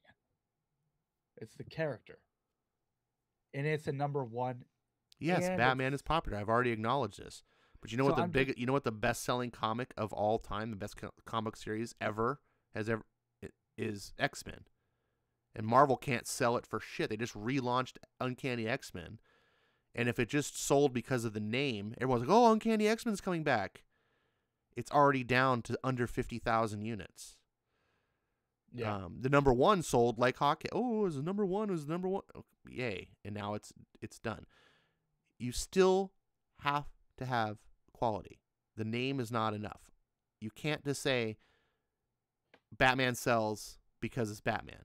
Yes, it's going to sell a certain amount because it's Batman, but it's not going to be number one just because it's Batman. It just doesn't happen. And Titanic wasn't number one because of Leonardo DiCaprio. Okay? He's doing something right. And like I said, you don't have to like him. I'm not saying it's the best. I don't think it's the best book out there. I'm just saying they're doing something right. But let's not argue about this all night. That's not what I want to do that. A lot of people think he's boring. More power to you. You're not necessarily wrong. But I don't even know where we were. I was talking about the covers of just, if you're doing something good, fine, do the covers, but prioritize. What the hell happened to Doomsday Clock? Nothing happened to Doomsday Clock that I'm aware of. It comes out every 2 months. Yeah. X-Men disappeared for several years. Many of today's readers Hey, have Man no of attach. Action. Good to see you, man. That's really cool because I've been in the chats with Man of Action probably a million times in an England Teen video. Nice. So Good yeah. to see you, Man of Action. Eric says X-Men disappeared for several years. Many of readers don't have attachment to X-Men. I call BS on that because I hear so many people when I talk. So many people go, X-Men's my favorite. X-Men's my favorite. But they don't buy it because Marvel, they're like, I won't touch it. Marvel's turned it to dog shit. People want to like X-Men, and it had enough fan base that even those 2 years of new fans that came in or whatever that never got to know X-Men is not enough to detract. Yeah, I want to like X-Men, but there's just nothing new and exciting happening. Dude, in if they X-Men. launched Uncanny X-Men and it was like with the excitement and cool factor that Donny Cates and Ryan Stegman brought to Venom, people would be freaking flocking over that book. But it's just retarded. You go and you look at Uncanny, there's no story. It just aimlessly wanders around. They screw up the characters, right? They force feed you like these SJW nonsense. They got the drag queen X-Men character. You're like, what? Who asked for this? I don't want a drag queen in my X-Men, right? They make Kitty Pryde the leaders. Like, when the fuck did Kitty Pryde become the leader of the? Like, what? Do you guys even know what you're doing over there? You know, hot dogs and bigotry. X-Men's just garbage. Yeah. So Eric says, that's my point. They've driven the readers away. And now the readers they have don't care. Well, yeah, they just have a small amount of readers. But my point, Eric, was that King is not driving the readers away. You know, if he was really that bad, people would just be going, like me, saying how I'm talking about X-Men right now. They'd be saying that about Batman. And yes, there are people that complain. I'm not ignoring that. There's not nearly enough. They're still selling over 100,000 units. It's one of the only books that sells over 100,000 units. Obviously, it didn't get any notice, and I'm sure I was one of many who said this, but I had tweeted Tom King. It was like, hey, Tom King, I just want you to know, for the first time in 20 years of me collecting this book, I'm actually considering dropping it. Wow. I mean, you know, and I'm sure he got a lot of that. But, you know, the perpetual buy is, you know, I buy Batman and I buy Nightwing and I buy Spider-Man. Those are like 3 books I just never drop. Well, you're part of that problem. I'm part of the problem, but right now I'm reading Tom King Batman as a freaking train wreck because I can't look away. See, I have not read. I'm behind on the Tom King Batman, but what I read of Tom King, and he started off really strong. That first story arc of Tom King Batman is still one of my favorites. So I'm okay with it. I'm really glad that Detective has a really good writer, Tomasi, on it. I say in my videos all the time, there's a new king in town. Now people have Tomasi if King's not their flavor. That's how I look at Tom King. Tom King's a different flavor. And it's not going to be for everyone. Like, you know, I like Batman without Robin. Bats likes Batman with Robin. Yeah. Jason Aaron and Donny Cates are the only saving grace for Marvel right now. Perhaps. I think Donny Cates is being spread way too thin. And he's not nearly as hot right now, if you notice. Right? No one is talking about Donny Cates because he writes everything. And you just can't do that. No matter how good you are, you can't write 6 to 8 books a month. You know, it will become noticeable. Right? When he was writing just Venom, all of a sudden his shit was hot. People are like, "Oh, this new Venom," and now he's writing everything. Dude, Guardians of the Galaxy #1 didn't even get the #1 spot for that month. Can you believe that? Donny Cates writing. It's a Guardians of the Galaxy book with Donny Cates writing it. Did not even reach #1. Yeah. Like, oh God, Marvel, you're destroying like your superstar. Like, rein it in. I don't necessarily agree with Jason Aaron. It's got plenty of fans, I guess, so more power to it. My thing with Jason Aaron is like he might be an okay writer, but too much politics in the. I don't know. Melissa Sorry. Harris says she'd like to see Grant Morrison back on Batman. I would like to see Grant do a 6-part miniseries that's contained within itself. Yeah, I have a hard time with Grant Morrison, and I think I got broken with him on the, coincidentally enough, X-Men series that he did with Ethan Van Sciver. It was like the double-edged sword. Like, part of it, I was like, this is really cool and interesting what you're doing with X-Men. You know, as an X-Men fan, I'm like, I like this new weird vision you have, and the other part of me is like, I'm just done with this. Like, Eric says Donny Cates writes 6 books a month and still has time to tell us we suck. Oh man, I don't see Donny. To be fair, that's a nice burn, by the way. I don't think Donny Cates says that much. He does say some things, and I wish he would just keep his mouth shut. But he's nowhere near some of these other jackholes. And I think he just gets pressured because, these guys hang out in circles, right? And so when all of your peers are feeding you all this nonsense information, your worldview gets blurry. Tom King needs to get out of comics? Oh, I don't think so. That man of action. I do. Jeez. I don't think he actually likes comics. Well, if there's something better for him, more power to him. Like, I don't want him to be trapped into comics. I think Tom King would fit better in a novel. Maybe. I mean, and if he finds something that works better for him, I would want him to be happy. But like I said, man, that first Batman arc that he did in Rebirth was fantastic. And oh man, did you watch my review of Heroes in Crisis? You didn't. I didn't finish it. I was actually trying to watch it at work, and then people were trying to talk to me. And have you read up on Heroes in Crisis? Are you read up on it? #5, yes. So have you read through 5, or did you just like skip some and read 5? No, I read 5 and it sucked. It did not suck. It okay, did. so Bats and I are at odds. Why me nonsense? Shut up. You've dug your grave. You can't throw a carcass and then put the dirt over the carcass and then be like, look now when I dig it back up, it's gonna be alive again. No, it's still dead. It's still dead. You still did that. Well, we don't know. We actually don't know what he did. That's the point.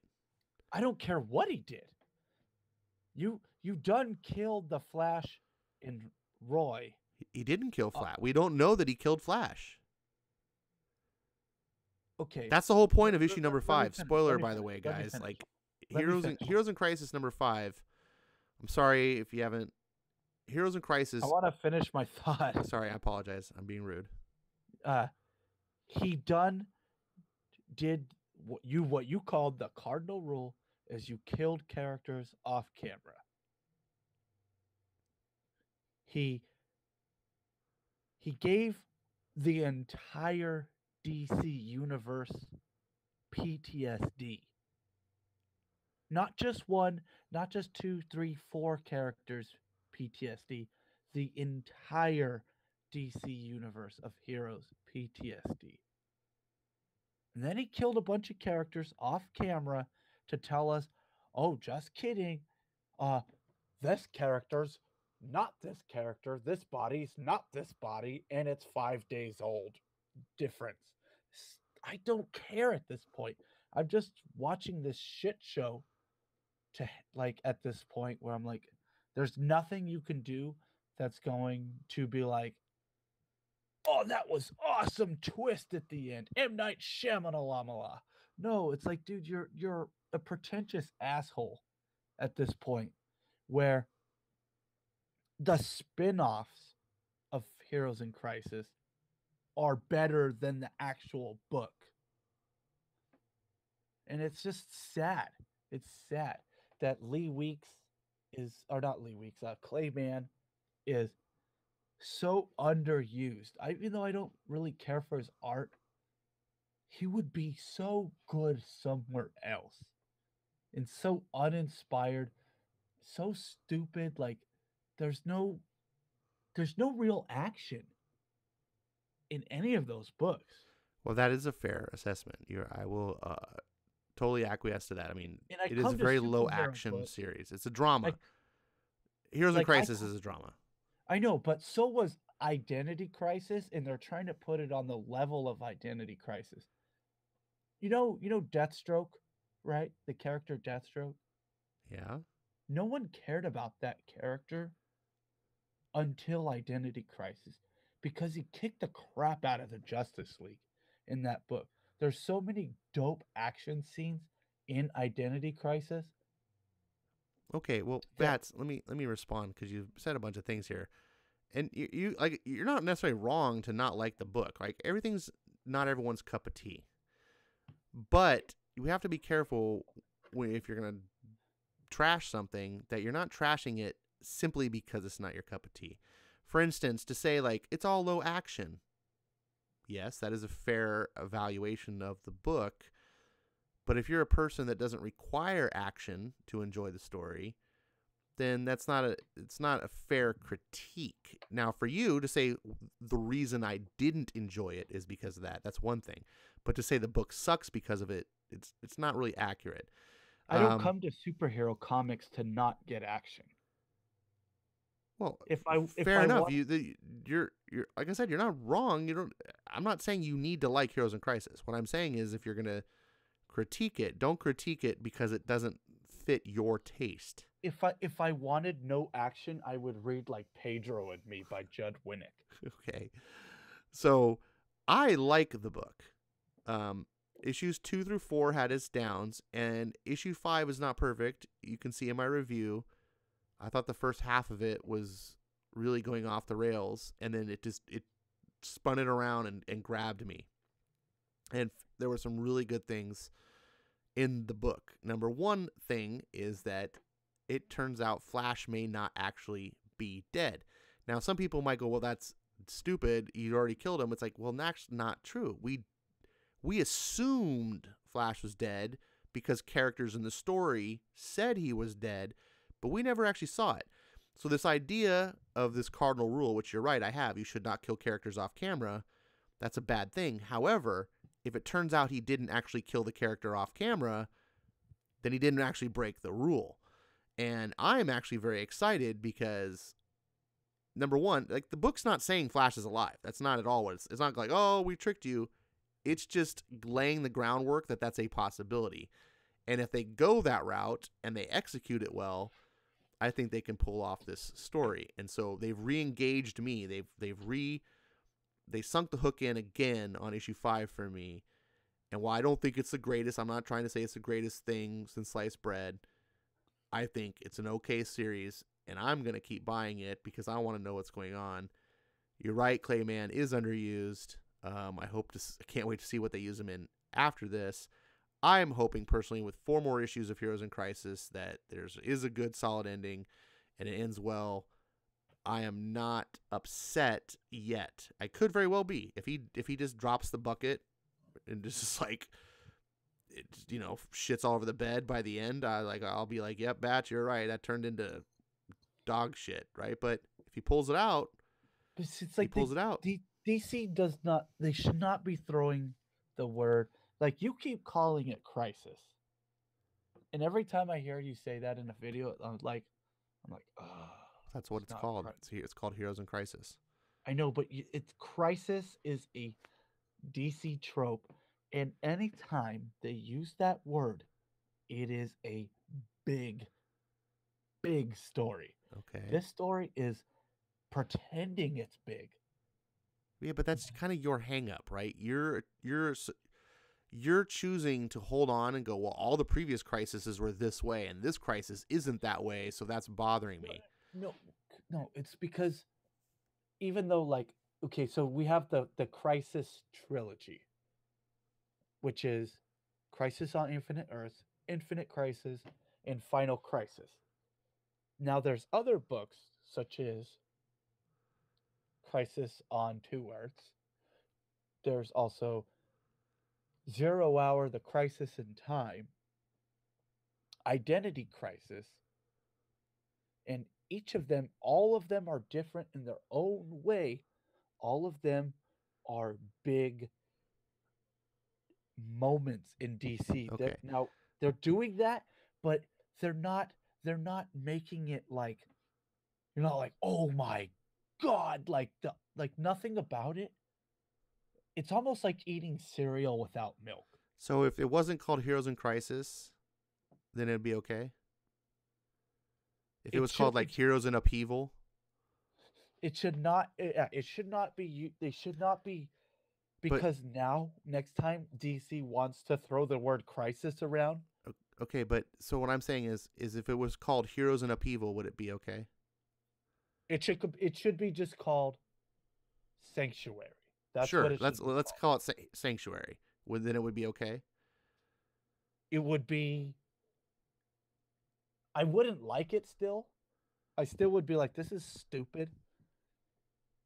But they should not be. DC should not be putting their big word, their big buzzword that sells books. Okay, so you feel like they're exploiting. Yes, they're exploiting the fans. Like, okay, Identity Crisis was originally called League Within a League, because the writer Brad Meltzer is really into conspiracy and like Culper rings, and so it was called League Within a League, Heroes in Counseling. All right, well let's not go off on that tangents forever on that. So you're okay. It just, you don't like that they use the name. To me, I don't have that association with the name, so I don't actually care. And to me, a story doesn't matter if you can change the name of the story and it makes the story better. I just don't see it. The story is the story regardless of what it's called to me. Like, now I understand your frustration as a fan Marvel of DC Comics. Marvel has overused the word war at this point. That's fine. That's fine. But Infinite War. But that's fine. Civil War. It doesn't mean that anything that's now called war is going to suck by very nature. You still should judge everything on its own merit. So, by all looks and accountability, everything that seems to be this new War of the Realms looks like it's going to be dog shit. You know, like this Marvel thing. Like, but maybe it's good. I don't know. I'm not going to judge it just because they're putting war in it. Like, I'm not going to judge Heroes in Crisis because it has crisis in the title. I'm gonna read it and see if I enjoyed it. And I read the first issue, I loved it, so I kept reading it. The other issues kind of did fall down. There were some stupid things that people were right about, and even issue 5 had some bad things, but it had some really, really good things in it too. And you're the person always defending Bendis, by the way, for all the crap that he does because of a couple of good things that he does right that you like. I'm doing the same thing here with Tom King. He does a couple of fantastic things. I'll come from it. I'll come from the perspective is you have actively hated DC Comics for decades. No. I was prejudiced. That's different. I didn't hate them. I didn't know any better. I just looked at it and said, that looks stupid. But I didn't know what I was talking about, Bats. I was ignorant. And now you're coming at it and you're still like, there's like a lot of times I listen to your reviews and I'm like, why are you even reading DC Comics if you're just gonna hate the thing that is DC Comics? Because I'm judging it on its own merit. But you know, it's like you hate all the legacy characters, but that's what builds the DC universe. To you. No, to the majority of people. Okay, well, not to me. It's not to me. So if I don't like that, I'm going to give it a shot. I'm doing that. I'm doing my best. I'm trying to be open-minded, Bats. I mean, I'm the one who's approaching everything with an open mind and trying to allow it to win me over. And sometimes it does. And when you do that, I think what happens with a lot of DC fans, and forgive me, much respect, brother, I think you might sometimes be so entrenched in DC and it's so set in your ways that it's got to be this certain way that you don't allow yourself to appreciate things that work differently or go differently. And sometimes we need that to have some originality, something different.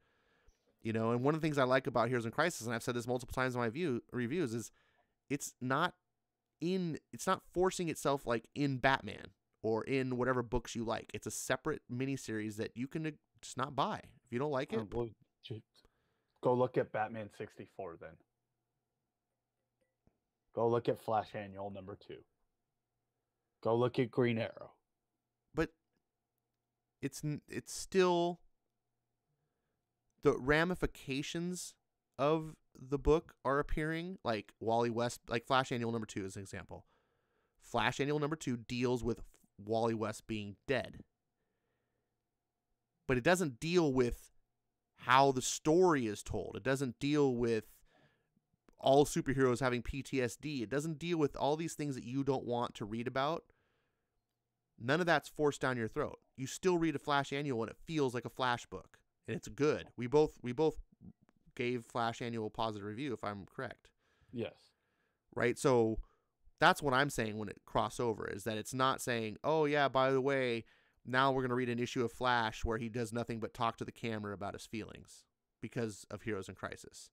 But no, like, we're not seeing that in Flash. But when you use these crisis stories at DC, they now bleed out into all the books. It's not happening right now as the story is going on, but once it ends and wraps up, then it's going to have tie-ins and bleed through. Okay. This happened in every crisis I've been involved in. But if and when that happens, let's judge it and harp on it then, rather than harping on it now because we're presuming of what the future holds. I'm harping on it now to be like, I told you so. Well, 6 months fair enough. from now. People did the same thing with Bendis coming to Superman, right? And I was the guy like, no, Bendis is gonna be fine. Like, and I was the optimist, and I made all the arguments of why Bendis would be fine. And by the time Man of Steel was over, I had to be like, you guys are right. You told me. I didn't listen, right? But I prefer to wait and render the judgment after it's actually due. Because even if 99% chance you're right, Bats, there's still 1% chance you're not, right? And so right now, I'm simply judging Heroes in Crisis for what it is at the moment. It may lay a big fat turd before this is all over for me, and I might go, you're right, just like Man of Steel. I don't know what I was thinking, but as of right now, these are the merits I think it has, and these are the things I think it's doing fairly. And I think as a DC fan, you can pretty easily ignore what's going on in the story. I don't feel like it has much of an impact yet. Maybe, like I said, maybe it'll all happen. But we've talked about this for a long time. Comics Quirk's getting defensive about me talking about War of the Realms.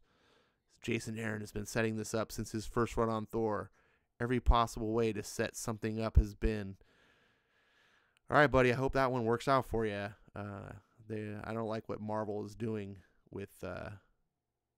which it has nothing to do with the story. So, to be fair, Jason Aaron may knock it out of the park until the next Infinity Gauntlet, for all I know.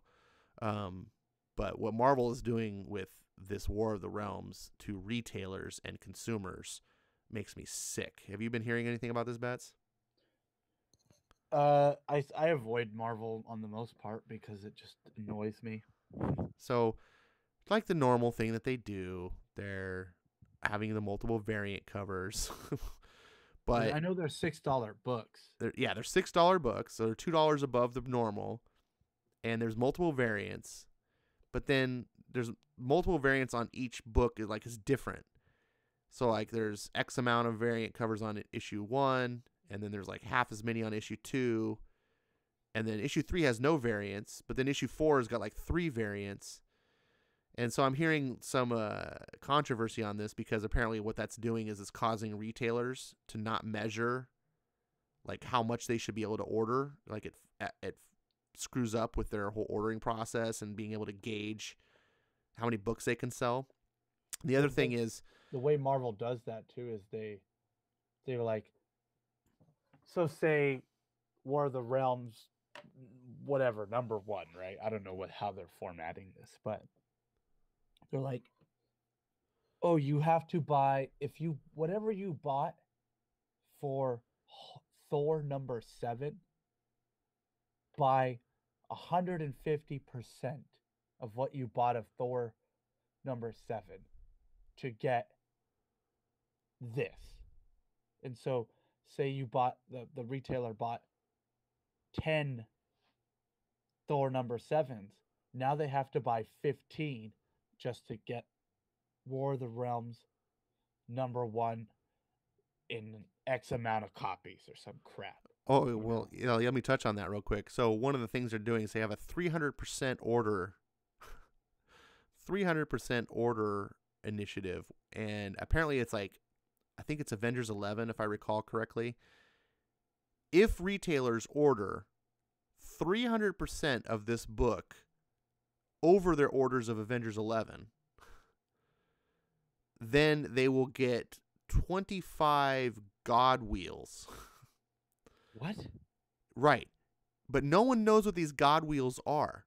They could just be like a secret decoder ring thing. They could just, we don't know. No one knows what they are.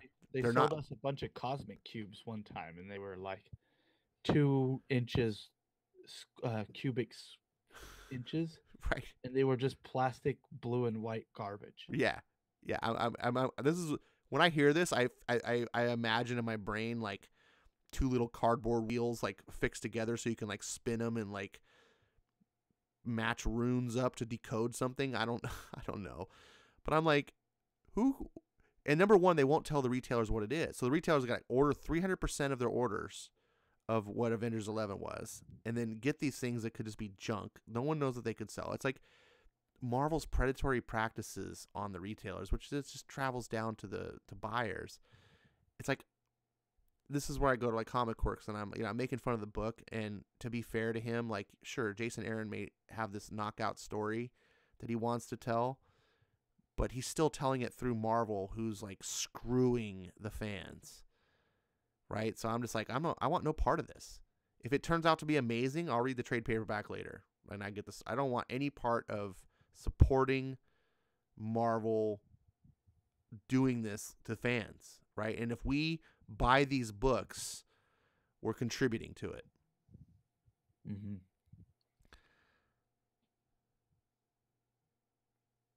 Mm-hmm. I won't buy any of them. Well, you know me either. What's one thing we both kind of agree on? We don't always agree, but we're both pretty much agreement on Marvel. I buy both. I buy 2 books at Marvel. It's Spider-Man and it's Venom. Oh, so you do buy Marvel? I don't buy any Marvel. So I buy Spider-Man and I buy Venom. Guilty. I was buying Fantastic Four because I'm a big Fantastic Four fan, so I decided to check it, even though it was slot. It's slot. I know it's slot, but I was like, you know what?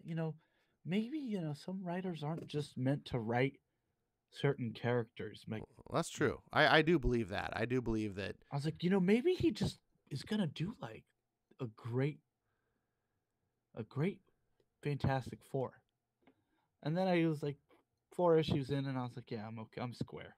If I get a itch to read Fantastic Four, I'll just go get the Marv Wolfman run that I'm missing, or the John Byrne run, because I've been collecting that slowly but surely. Oh, that'd be a good one.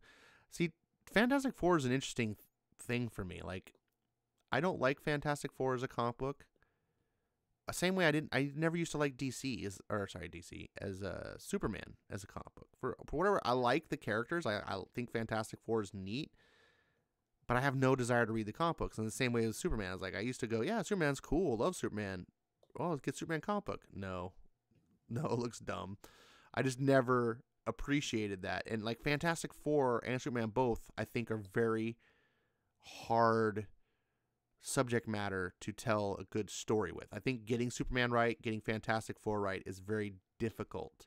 So I have read cool Fantastic stories, and I have read good Superman stories, but it was like few and far between, and most of it was garbage because most writers just weren't up to the task. So I usually, when I hear Fantastic Four, I was like, I just stay away. And so when like we're bringing Fantastic Four back and we're putting Dan Slott on it, I was like, dude, you could not. It should have been. You could not sell me off that book any faster. It should have been Chip Zdarsky. Sure, I could see that with his reputation on 2-in-1. I didn't read any of it, but I mean, I heard people were really happy with what he was doing on 2-in-1. Yeah, I was reading 2-in-1 and I was super happy. And Fantastic Four #1 started before 2-in-1 ended. And it was just sad. Because you saw it, like, you knew it should have got there first, but it didn't. I think our chat is lagged. Really? I'm seeing comments like pop up like a minute later after we've talked about something. Like Man of Action just posted, he shouldn't be dead. That's the thing. This book is hot garbage across the board. Which I'm assuming he's talking about. We were talking about Wally West. That's been there for a while. I've been watching it. Maybe it's I was going to tell you how you kept telling me how I was wrong, but I'm like, yeah, the chat all agrees with me. I'm not saying you're wrong. Certain points. You're telling me I need to come at it from a different angle, and I'm like, no, I don't have to. Like, I refuse to at this point. Like, no, you're not. You don't like Heroes in Crisis. There's no, nothing. I don't like Tom King in comics. You don't like Tom King in comics. Neither of those statements are wrong statements. I'm not arguing that. Now, only thing I argue, but everything up to the, statements is fine. You it's a perfectly valid opinion that you have reasonable thoughts behind to support your opinion. I can't tell you you're wrong. Melissa says Tom King has ruined Batman. That's an opinion. I disagree. But she's not wrong. She's probably got valid reasons to support those thoughts, and I guess part of the reason I don't think he's ruined Batman is because Detective Comics, but I guess that's cheating. Yeah, it is. But you weren't reading the character before Tom King. That's the thing. What are you talking about? I got the entire New 52 run by Snyder. But even before that, like you. Dude, do I need to go and dig out my Batman Detective Comic collection from the 90s? Yes. Because you just think like I'm just discovered Batman in 2018. Yeah. I am not a Batman aficionado like you. 100% not close. But I'm not a total just nub face either. I have read Batman stories, and I've read some of the great Batman stories. And I've read some of the Batman stories that people told me, oh, this is one of the greatest Batman stories. And I'm like, it's not really. It's not really. Yeah, it's called Batman Year One. It's not that good. Oh, shut your mouth.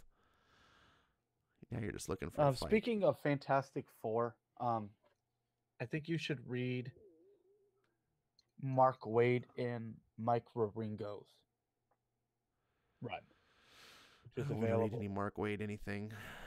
It's really good. I'm not saying that. I just don't want. Mark Waid just disgusts me right now. Maybe in the future someday I'll do it, but right now read it for Mike Wieringo. It's just hard for me to read something, to share some for me, like a book, writing, illustration, whatever, are all art forms. They're all art. And art is something intimate that you share with the person who created it. And if that person is a despicable person, I don't want to share that experience. I don't want to read something and then have good feelings like, oh, I really enjoy this story and this impacted my life from this disgusting individual. Like, Well, this I see don't that want to associate. Like, I don't care how I don't care how great Kingdom Come is. I'm not going to read it now because this Mark Waid has forever spoiled it for me.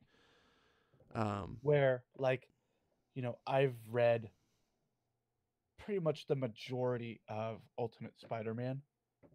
So I have these like Bendis has done me well over the years. Well, So Bendis doesn't have the same feeling to me. Bendis, I just think, is a hack. I don't have a personal problem with Bendis. I want Bendis to succeed. I want Bendis to write the best Superman stories I've ever read. I'm more than happy to be a fan of Bendis if he can win me over. Mark Waid is a despicable person that I want out of the business. I want him never to write comics again. I hope that Richard Meyer gets a gigantic settlement from this tortious interference thing that just crushes him. I just do not want anything to do with this guy, and if I read his books, that I'm sort of letting him into myself, and it just feels dirty, and it's hard for me to do, and I just don't want to do it. Maybe down the road that will settle, but right now the wound is too big, and I have too many other creators out there deserving my attention. fair enough. But if you ever get a wild hair up your ass, I think you should Okay. you should read Mark Waid and Mike Wieringo's run on Fantastic Four. Hey, I know we were gonna talk about some of the Twitter stuff. I don't think like I'm in the mood. Like, I don't want to end it on a sour note. Everyone knows about the Mike Miller and the Renfamous live stream BS, and I don't know how many times I could say Mike Wieringo without hinting it. Yeah, I just don't. We were gonna talk about that. I think at this point with the tone and the way we're going, I think I would rather just talk with the subject matter of what people are talking about in the chat. Eric Breen is asking me really quick. He says, "Are you a fan of Conway slash?" I don't never know how to say this dude's name. Looks like Monick? Munch, Batman and Detective from the early '80s. I want to be sarcastic, but yes, I am I am a huge fan of Batman from the '80s. That isn't Frank Miller. Oh my goodness! The only And Batman fan doesn't like Frank That's not a Miller. knock at you, just for the sake of knocking at you. But '80s Batman and '90s Batman is the best the character has ever been, in my opinion.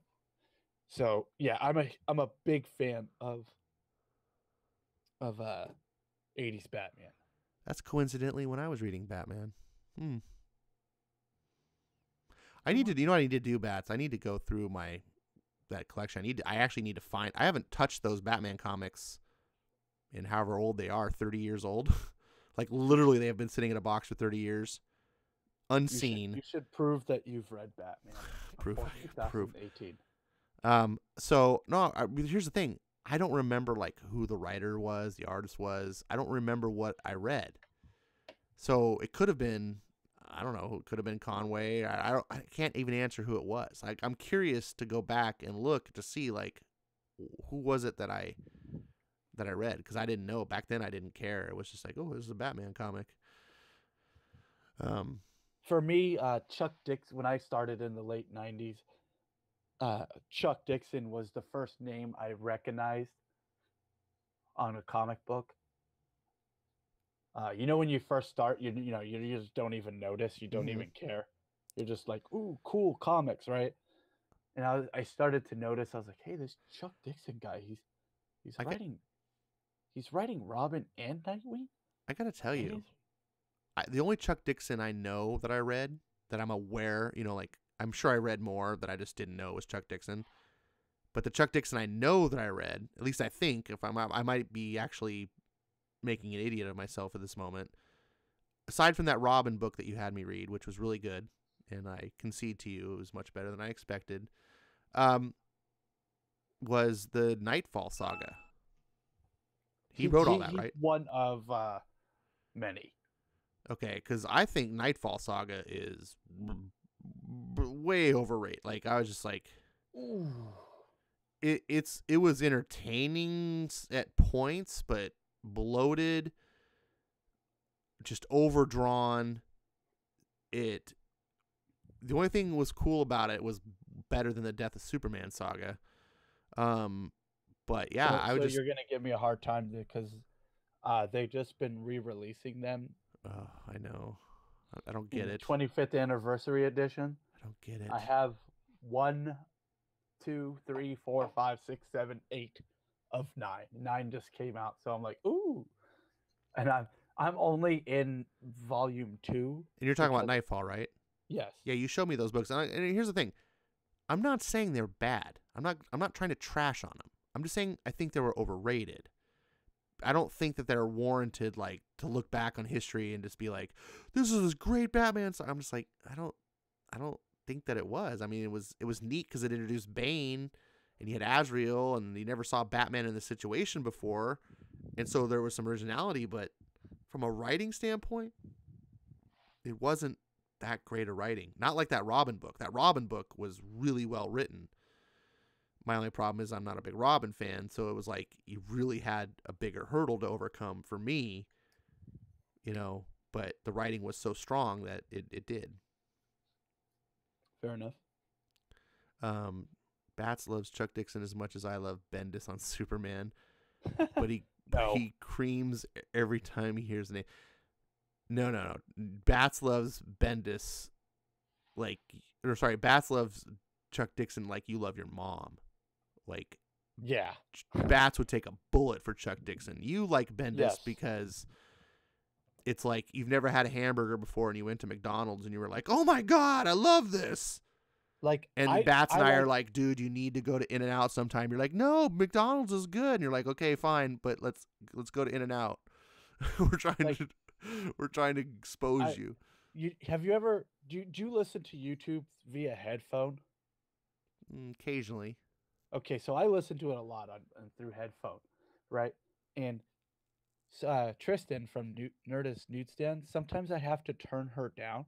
Yeah. Because she does this really high-pitched squeak. Yeah. Right? I made that sound that Tristan made when Chuck Dixon accepted my friend request on Facebook. That's rad. So, I was so much. So, I'm really into trolling on Facebook. It's an addiction. It's an addiction of mine.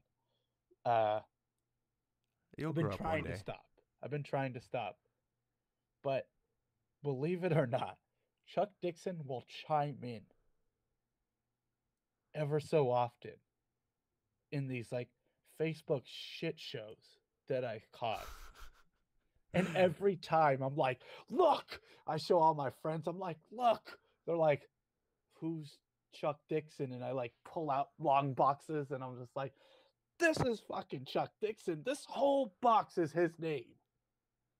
They're like, well, that's kind of cool, bro. And I'm like, it's freaking cool. He just came in here and called this dude a Philistine.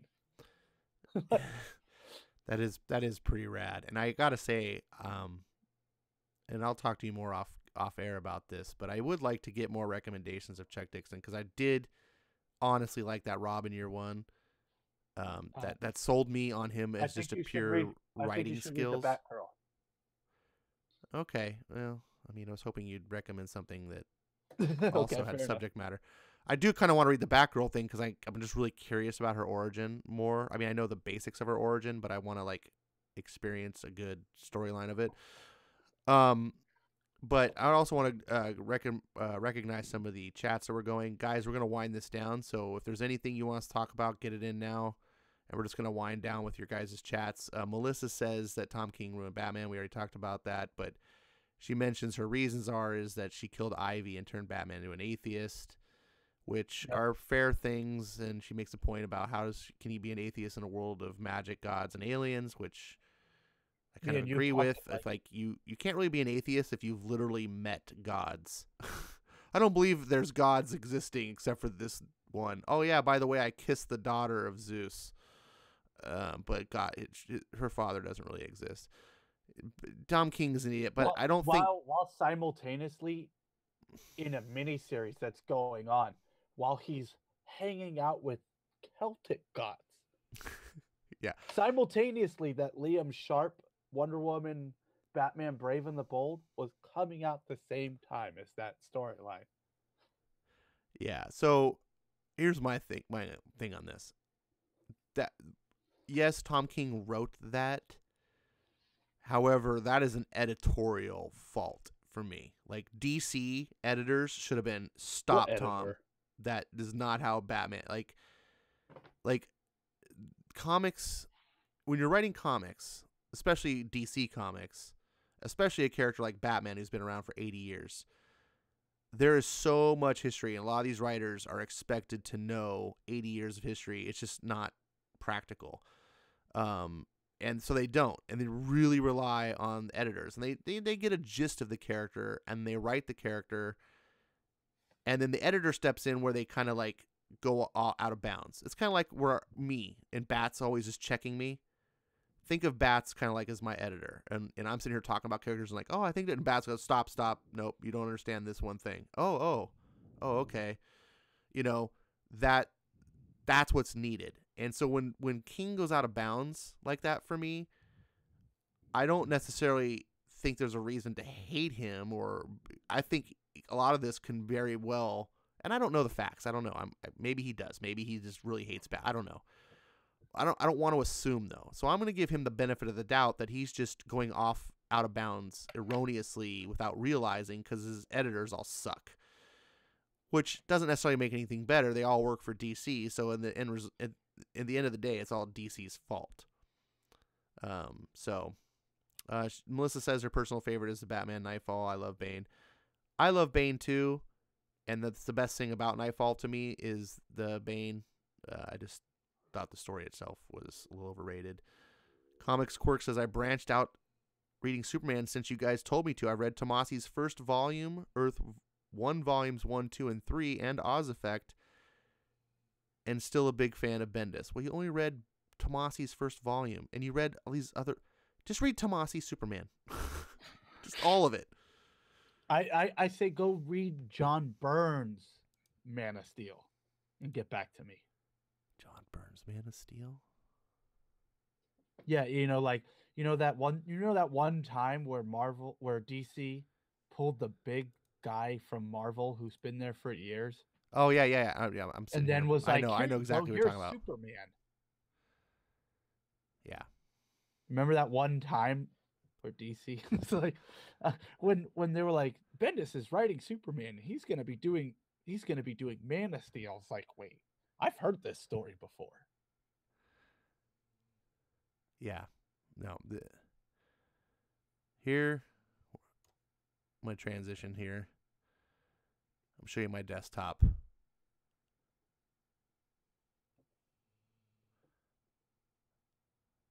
Has it come on yet? Or a delay? Sorry, I'm not even on the channel. That's right. I'm watching on my iPad here so I can see when it comes up. All right. This is Superman. This is what Bendis has ruined.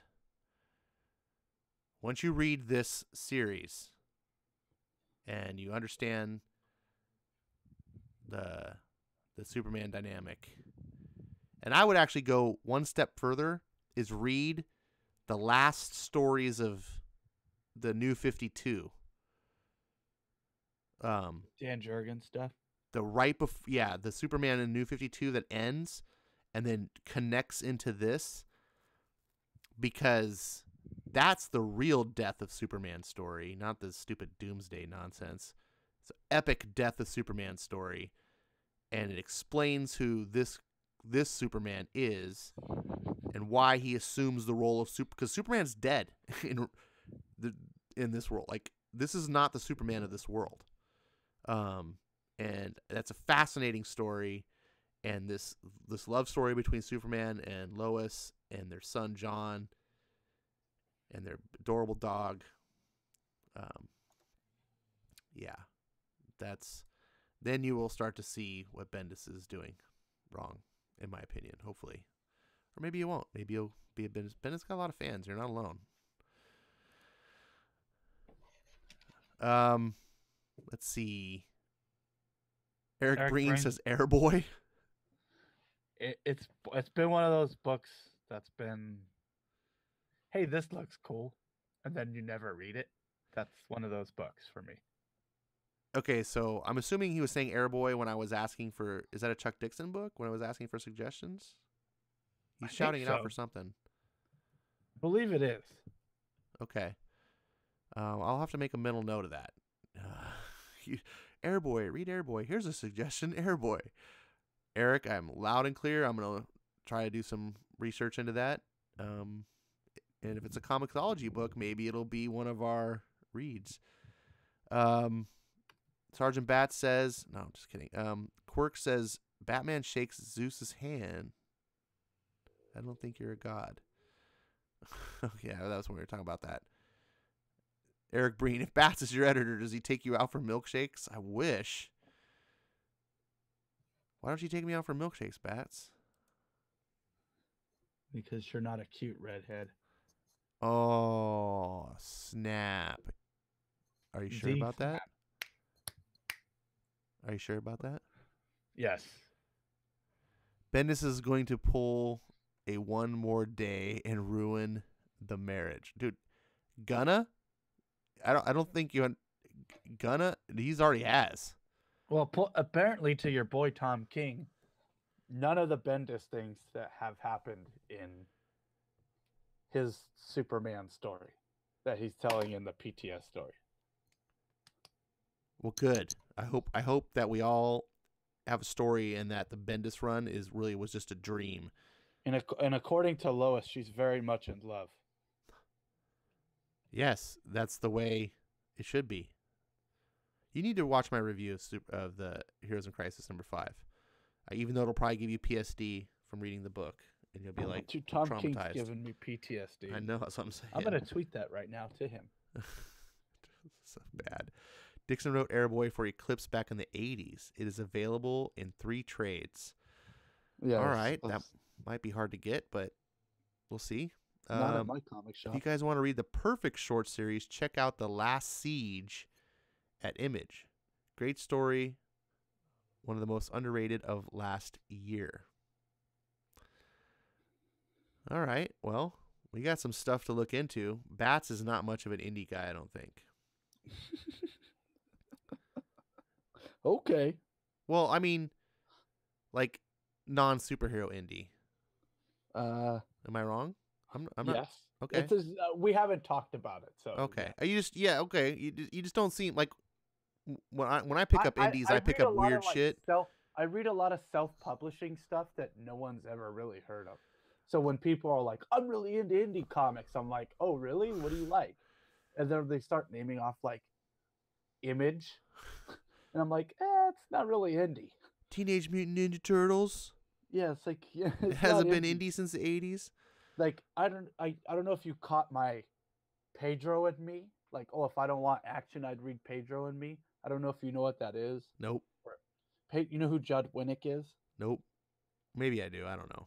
Judd Winnick, he wrote for DC, but before he was at DC, he was on the Real World, and he was really into comics. He's always like most people, he's into comics for a really long time before he gets into comics. But he was on the first season of Real World, and then he became friends with a guy who ended up getting AIDS and then dying. And so he does a bio comic of their life on the Real World and dealing with AIDS. And then, I mean, spoiler, he dies at the end. But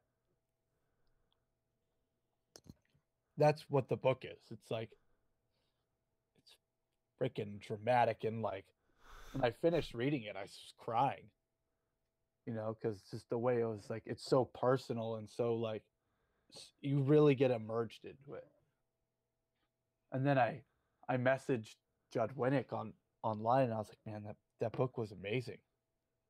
And it was really good. And he's like, yeah, this is always a weird thing for me because everyone enjoys it, but my friend died in real life. I'm like, oh shit, I didn't even think of that. He's like, I understand. I'm glad you like the book, but it's always weird when people say they enjoyed the book. Yeah, that's weird. It's like, well, it's like a very weird topic. You're like, that book was amazing. It was so good. It's like, yeah, but my friend died from it. Like, so yeah, I like indie books. Like, I just don't talk about it like that much. All right. It's one of those, how, when Zach talks about like reading library books, he's like, oh yeah, this would be a thing that's at the library. You know what I'm talking about? Yeah. Sorry, I'm reading chats as you're talking too. Yeah. Yeah. Well, your boy Zach always talks about like books that would go into the library. It's one of those things that like.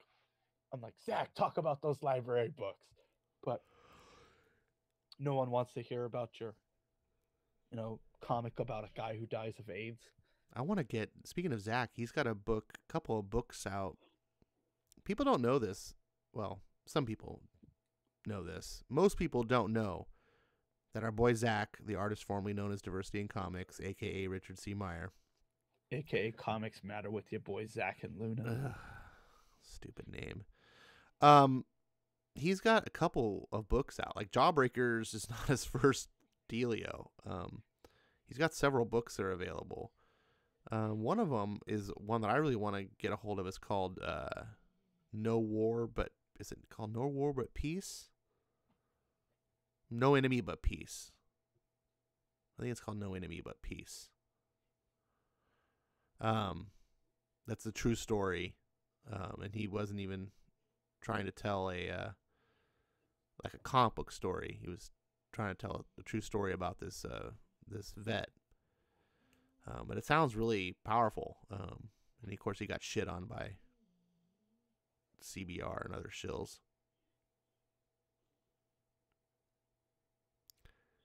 You still with me, Bats? I am sorry. Oh, sorry. It was like so I was silent. tweeting, I get paranoid with my audio. So yeah, so you just reminded me of that because Meyer's got a bunch of little indie book, not a bunch. He's got a handful of little indie books that he's done over the years before knowing what we know about him today. So So Eric Breen says Judd Winnick wrote Exiles for Marvel. He's actually the creator of that idea. the good Exiles. Yeah, the one that was like Zach was talking about today about that was popular. That was Judd Winnick. He wrote Green Lantern. He wrote Batman for DC. He's the creator of Jason Todd as the Red Hood. Oh, wow, cool. So if you've ever seen the movie, that's Judd Winnick's script. Oh, okay. He also did Titans. He's a good comic book writer. He also did Red Hood and the Outlaws. Eric Breen is like he's like an encyclopedia of comic knowledge. Like he's really valuable. Eric Breen, you're mistaken. He didn't do Green Lantern. He did Green Arrow. He took over Green Arrow after Kevin Smith, and then the Brad Meltzer run. I don't know. And then pretty much ran. You better know your shit if you're telling Eric he's mistaken. He's mistaken. Oh, the gauntlet is thrown down. He also did. I have my entire Outsiders run signed by Judd Winnick. Okay, I heard Outsiders is canceled. By the way, I'm talking the Outsiders from like 2003. I know, but I was segueing into using that to say we're so good. Yeah, no, I've heard that it was canceled. That would kind of suck. I think what's his name is kind of cutting, finishing, tying loose ends in his comic book time. Was it Brian Hill? Brian Hill? Yeah. I feel like he wants out of comics. Which I don't blame him because it's full of cutthroat assholes. And I can only imagine that Brian... I can only imagine what Brian gets behind the scenes that we don't see, Melissa says, do I have the Kevin Smith run on Batman? Yes, and it's signed. Ooh. I have the Kevin Smith run on Clerks, and it's signed. Me too. Kevin Smith recently came to Napa and did a show within a 5-minute walking distance of my house. Wow. And so I was like, that'd be fun to see. he did a podcast, and then after the fact, I should have thought of this before, but after the fact, I was like, Ralph Garman's like, oh, I want to get drunk in Napa. And then I'm in my bedroom and I'm like, where are you at? I'm in and I saw a picture of them downtown Napa, and I like knew where they were, and I was like, stay there, I'll bring you guys some wine. And Nice. then they were pretty much went to bed. Comic Work says he's writing his own comic. If you want to check it out, ? Well, I would be happy. I'll be happy to check it out. You better be careful letting Bats check it out. He's the hater. So I would say, before letting anyone you don't know personally check out your book, copyright that shit. Well, it costs money to copyright something. Do it anyway. It's expensive. Whatever. Is it that important to you?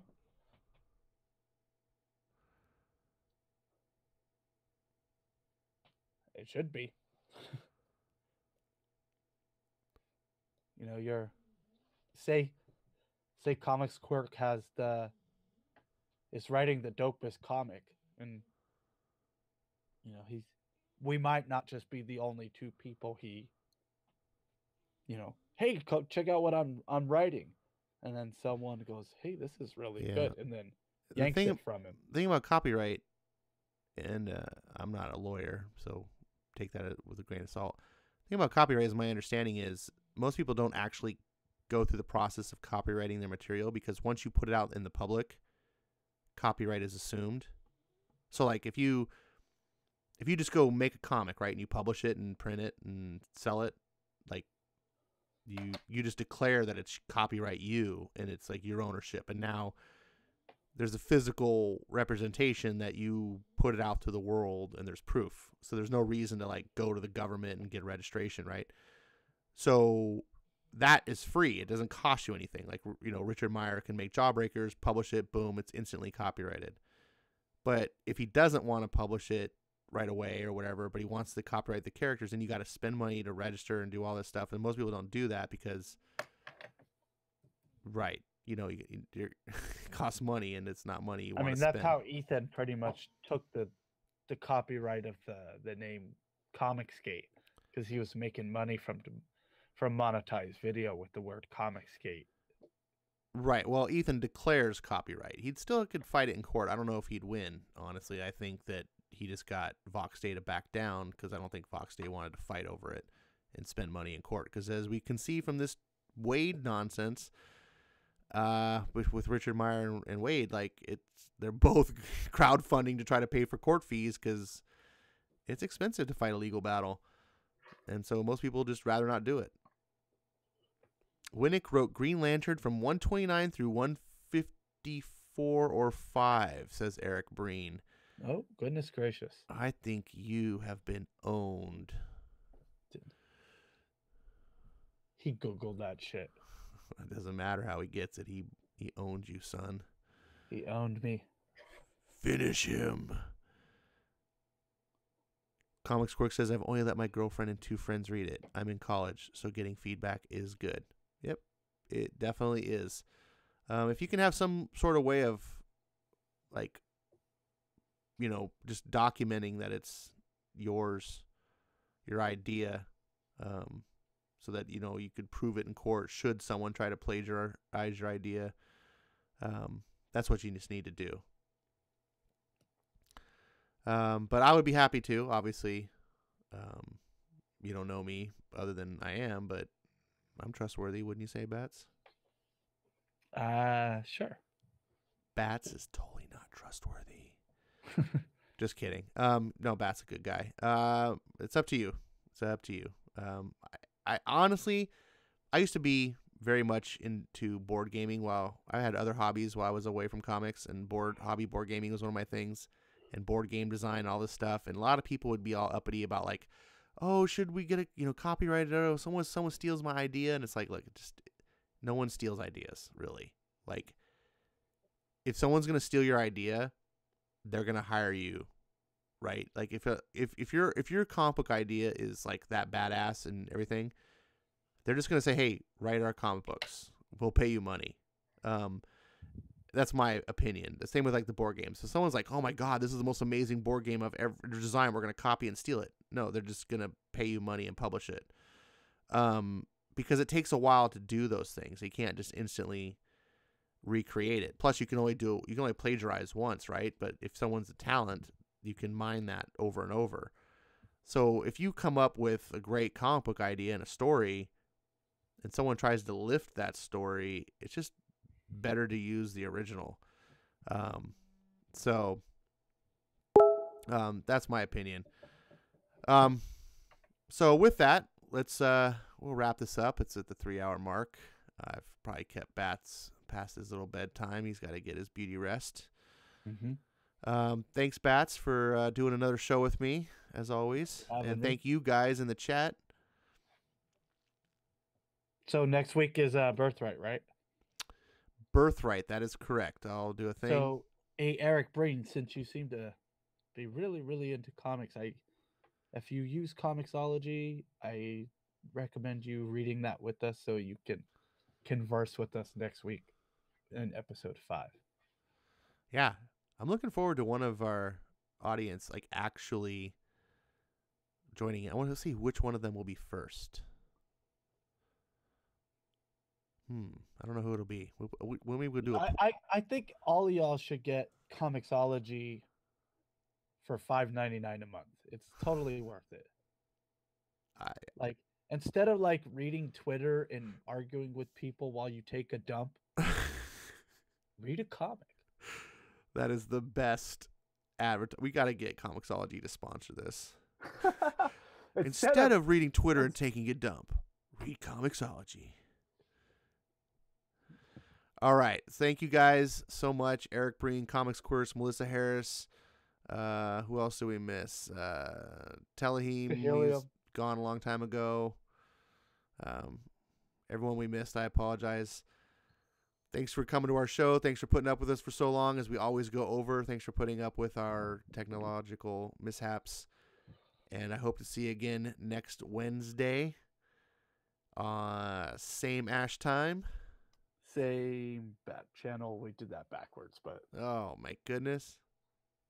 Technical difficulty. Let's do that over again. Take 2. Hope to see you guys again next week. Same bats time. Same Ash channel. All right. Take care. Peace.